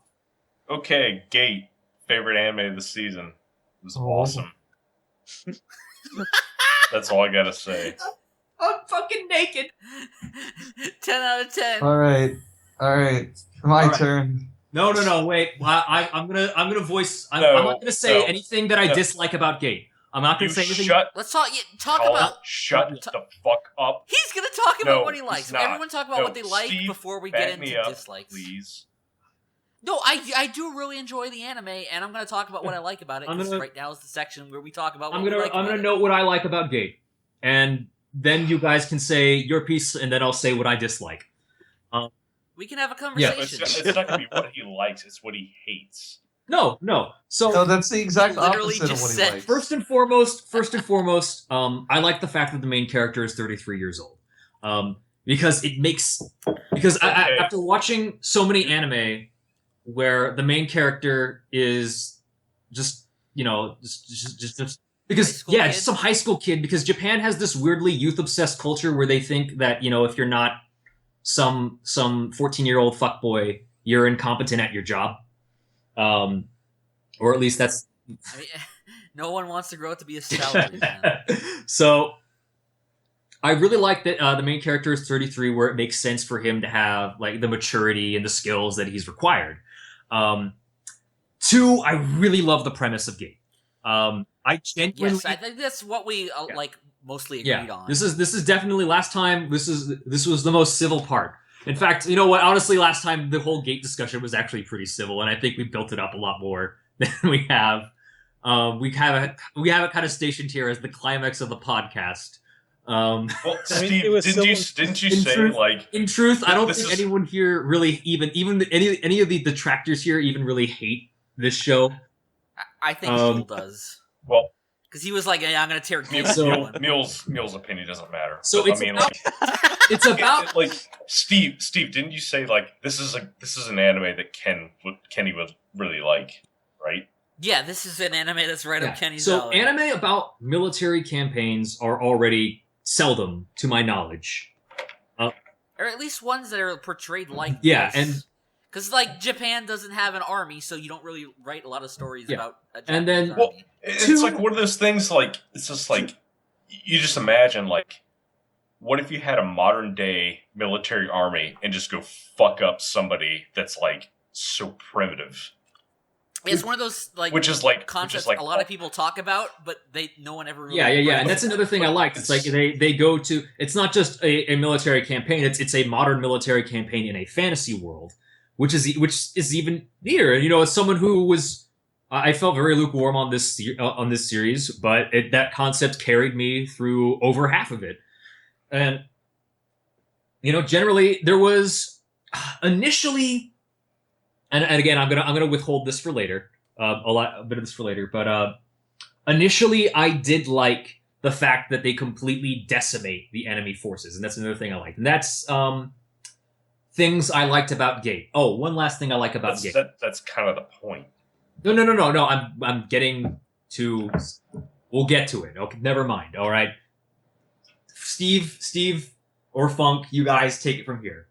Okay, so You pretty much covered what I liked about it, too. But I think the thing with me was that premise carries a lot more weight with me.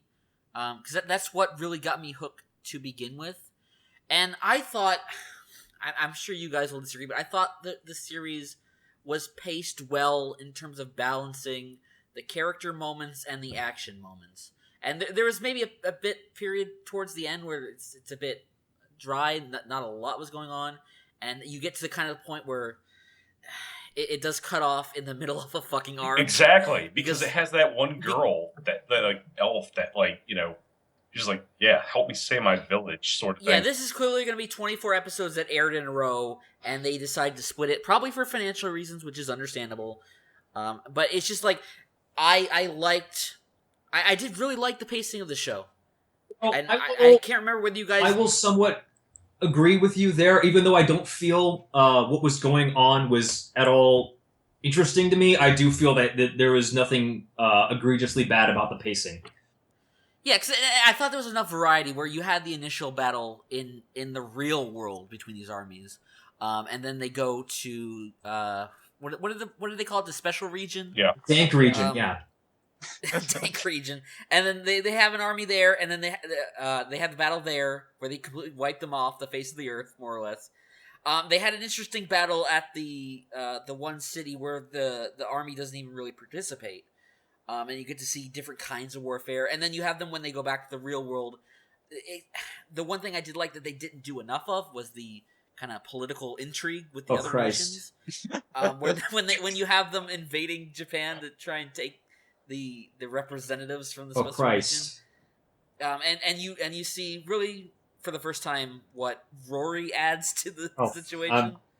And I really like the character of Rory, and I know Kenny really likes the character of Rory. Like it's just like the whole like circumstance of like meeting, like the fact that she gets off on people dying was an interesting. That was interesting. It's a really interesting character trait. Yeah, that is kind of interesting, but like.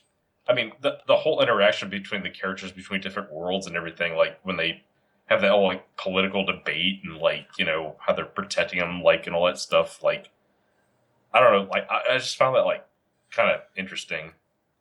Yeah, I like that. Like, I think if I'm remembering correctly, you guys kind of criticized that point of the series, but I liked it. It could have probably been done better, but I wanted to see more. Wait, how? Can I say what I liked about Gate real quick before we have any real arguments? Let Funk say his piece. I like the because I've said pretty much what I want. I like the ending theme. Continue.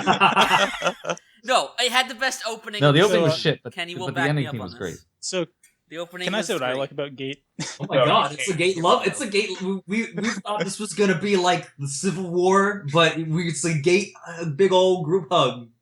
Colin, Civil War comes out later. Anyway, it's Gate Dawn of Justice. So to add on to Steve's like a thing about this little like political shit, like I did like the moments they did attempt with like how the princess character with the stupidest fucking name ever, Pina Colada. Yeah, I did like their like the explanation of it, like how like her position, like why she's like trying so hard to like I guess be relevant, and like her perspective on like going against this completely ridiculous force, like how she's trying to like kind of mediate this shit. I did find that genuinely captivating, and it kind of like I wish there was more of that, honestly, because it was actually really kind of neat. All right, so let's talk about how Gate fucking sucks. And getting lost in the special region. Gate was okay. I'm currently purchasing a plane ticket to Priceline to fly to Collin's place. I'm gonna beat the ever-living shit out of him. Escalate to violence. Try, Kenny. You come over here. Oh, cool. I'll be here by fucking 12 gauge, man. You come over here. We'll go down. So Kenny versus go over there. Shellblade will make you. Listen. Shellblade will make you chicken and cauliflower. To sum up the problems with Gate was that I found it to be extremely boring. Oh my god! Was that not in a general sense? Like, and his opinion does not fucking matter. So at this point, we should end the podcast. Wow. So the reason Gate was boring was that there was never any conflict I ever believed that the main characters would lose or come out any worse for. And this is including the political conflicts as well. Absolutely. The political scene is actually like a Facebook copy pasta. that gets like 100 likes. I mean, a lot of fucking people died to that dragon, Funk. They did. No, but not the army. Not the line where Rory says the JSDF. didn't let 1/4 of the refugees die. They saved 3/4 of them. But that's how real people look at situations like that. Oh, Like, please. you put a positive spin on fucking it. please. Oh my And fucking Rory, God. okay, Rory's existence is, I'm sorry, because you guys like this character, but Rory's terrible. existence kills so much tension because you've put an apostle to the god of death on the side of the heroes. So it's like, it's like you kind of killed conflict in Gate. And that's why I said earlier that I initially liked the fact that they decimated the forces, but then I ended up disliking it because they had nothing to compensate for that. Because look at Overlord, where you have a super overpowered character, and then I noted all that other stuff that's going on in the background, and then Gate just has all of the main characters just decimate everything, and then they decimate everything on the political landscape, and it's just so boring. You don't feel like there's like anyone is engaged. I don't. I can understand, because I can tell right away just watching this show, it is designed to be a much slower paced show, so I can totally understand how anyone would get bored at this point. Yeah, it's just It's not a question of pacing. I think it is. I think it stretches, like, I think it does stretch the story out longer than where it ended. What? If that makes any No. sense. What's that, Carl? I mean, are you like referring to that scene where like she like fucks all those people up in like the later episodes, where they just start like shooting each other? Yeah, not just that, but just like generally, just also in the first time she shows up. It's like just the first time she shows up, I feel like I've been sapped of conflict. I have to think that the writer would be aware of that, and there will be something to address that. I don't feel like the writer's aware of much. No. I think I genuinely do think he is aware of that, and it is a valid criticism in terms of like this set of episodes, to where there is no real counter to her. I mean, But if I have to think there has to be you were something. shooting at someone and like they were shooting at you, like wouldn't you shoot back, even though there was someone like intervening or something like that? I What? don't think What that's- point are you trying to make, Kenny? I'm not saying that situation doesn't make sense. In fact, I didn't really note anything in particular regarding that. It's not that situation doesn't make sense, even though it is dumb regardless. That they completely pull any support for their covert op shit after that single conflict. But at the same time, also, so we were on the topic of the author, and the author is XJSDF. Well, that does. Yes, explain a it lot. certainly fucking does. And Do you have a problem with how pro Japan this is? somewhat. And it's because for someone who's ex-JSDF, he seems ignorant of the fact of how close Japan's ties to America are, considering there is this thing called the Treaty of Mutual Cooperation and Security, which was signed in 1960 and is one of the longest-standing military treaties in existence. Look at this military otaku over here. And it's between Japan and the United States. And it means that the United States is basically up Japan's ass in any conflict. And there's this weird, I don't know, I don't want to say that I feel discriminated against my anime, okay? Check your privilege. But at the Sheldon. same time, I feel like there is a lot of xenophobia in Gate that's just kind of uncomfortable. Especially when you This is look Japan we're at the talking about. supplemental material and you find out that woman in the diet scene is intended to be half American. I think perhaps the author of Gate might be butthurt about the bombs.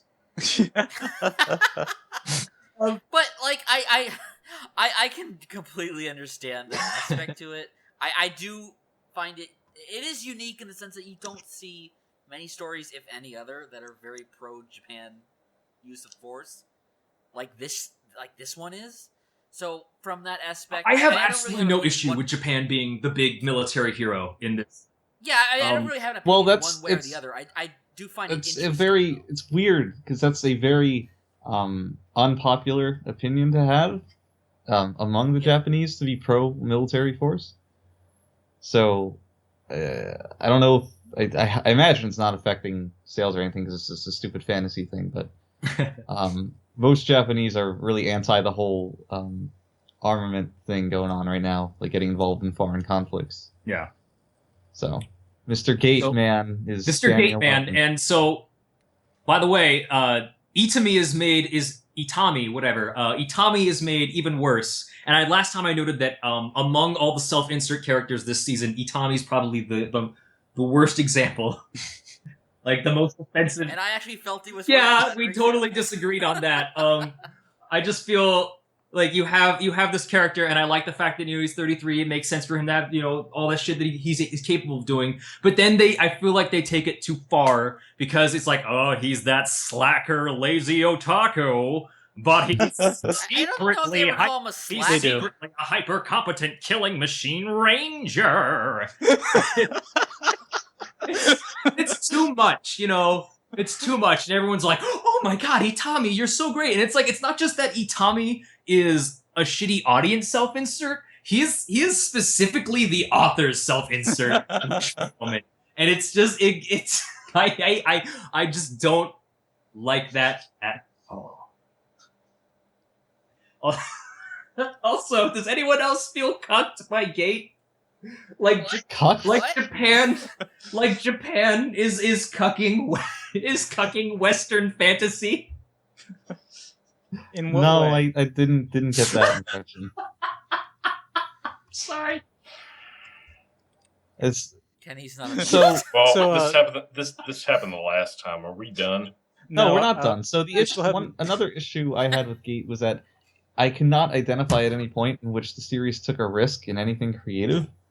Like, it seemed very safe and by the numbers, which is a larger reason why I found it so boring. Like, even putting aside the lack or absence of tension, just creatively it seemed very bankrupt. I don't think creatively it was. It's just... the premise is creative, like modern military meets fantasy world. That is the one creative element of the show. It didn't really capitalize on that to do anything really interesting. And... I don't know. Like, artistically, it's very bland. Like, just the art style and the art direction. Like anime. Yeah, it's like, whatever. I don't know. There was nothing that screamed creativity about the show. It was just bland. Did you want the show to have, like, a message or a larger commentary? No, not even that. It's just artistically, not thematically. Just like how it looks. Yeah, how it looks, how it's animated, it looks fine. Of all the things you could take issue with, I do concede there are things you can take issue with. So the thing is, a lot of shows look average. That's why it's average, because that's what the average looks like. But they'll at least be bolstered by interesting characters, interesting plots, jokes. I all think of which the characters were lacking from the in special Gate. regions are visually interesting. I don't think so, and I don't think that they were written interestingly either. It just had literally nothing going for it. And I don't mean to come down harsh. It just had nothing. So there may be a total agreement to disagree here. I'm wearing sandals. So you're not naked. No, I mean, otherwise I'm naked. I got my balls just swishing on this chair, but I'm just, sandal. Does anyone think he's telling the truth? Yeah, probably. You want me to turn on the camera? I mean, does he Please even no. have anything up to do? No, you're gonna mess up the recording. We've come this far. We're not losing it this time. Mule, you wanted to say something, I gather. So, my biggest gripe with the show is probably in its characters, honestly. And how, I want to say about 90% of the cast has no actual real development or personality. There's Rory, and there's, I guess, Itami. And then the rest, and also Pina Colada. And the rest of the cast is just completely fucking, non-characters for the most part. And the thing that really gets me is, a lot of the stuff around Itami is, it feels like it's never really supported by the events going around. They're some of his fellow soldiers say, "Oh, hey, he can do this," even though he's such a slacker. When you really don't ever see him really slacking ever. It just feels like they describe these things and like you never see them happen, and it's like. I think that's the larger point, is that people made assumptions about Well, him. the thing is, there's no reason for them to make assumptions when like they never actually show any example of like those things happening, and like another thing is like with Rory, like particularly, she just kind of appears out of nowhere and just kind of joins the cast when there's like she has no reason to. When she has like she just shows up out of nowhere, and it's like. I mean, I think her reason to is that she's fucking immortal and bored because she's lived for 900 years. Out of nowhere, and it's like, well, yeah, she just happens to come across them, and it's like, I feel like there's just so much of this like plot that's just missing from this variation of it, and it's like, it's kind of frustrating because like I feel like there's probably a at least a well thought out story somewhere, but it's probably in like some other variation of Gate. That's just not shown. I just feel like I'm watching advertisement for a better story than I'm getting. I mean, if the second half of the show airs and like it doesn't really pan out the way I'm expecting it to, like I'll probably agree more with what you guys are saying now. I guess I'm giving it credit in advance because I expect that this story is going to be more told long form, not necessarily one that makes for a good one half of it. I mean, that's fair. As I stated in the previous podcast, I have promised to watch more Gate. So, because just imagine you took like any other show that's like not anime, and you took like a 20 episode season and you cut it in half, and just aired one and just said that was the season. Steve did sway me to watch more Gate, audience, so we can look forward to Gate 2, Electric Boogaloo, coming Civil War, The Dawn of Justice. Where Shellblade will not be invited. Kenny, you gotta finish the first season first, though. Pull in the video. Pull up a hologram of Kenny's Skype icon. Put it up on the holo display. And that's Kenny's face right now. It's not fucking Tony Stark. He can't do that. Steve will find a way. Bring it up on the holo deck. More like hollow dick. So Kenny, What? you enjoyed Gate? Yes. Okay, I'm glad we got to So everybody else, you did not enjoy Gate. Please leave a comment on this website. Go to this time code if you dislike Send Gate. you some cauliflower There in the it mail. is. So, everyone else in this podcast besides Steve and I had shit taste. I like when Kenny and I are on the same page. It feels nice. The wrong page, more like it. Oh, we got a big man over here. Whoa. So Kenny, why don't you tell us about Senki Zesho Symphogear GX? Believe in justice and hold a determination to fist. Period.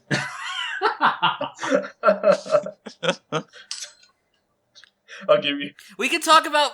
Hey, we can talk. I'll We give can you. finally talk I'll about give you this. 3 words. Don't watch it. Great, and we can finally talk about the secret best show of the What is season. What's... My wife is the student council president. Oh, no. Oh God. That show was surprisingly It was good. For like, unsurprisingly garbage. it was lewd, and you can't handle the So, lewd. Steve, I didn't watch the for- show. Sell it to me. For a short anime.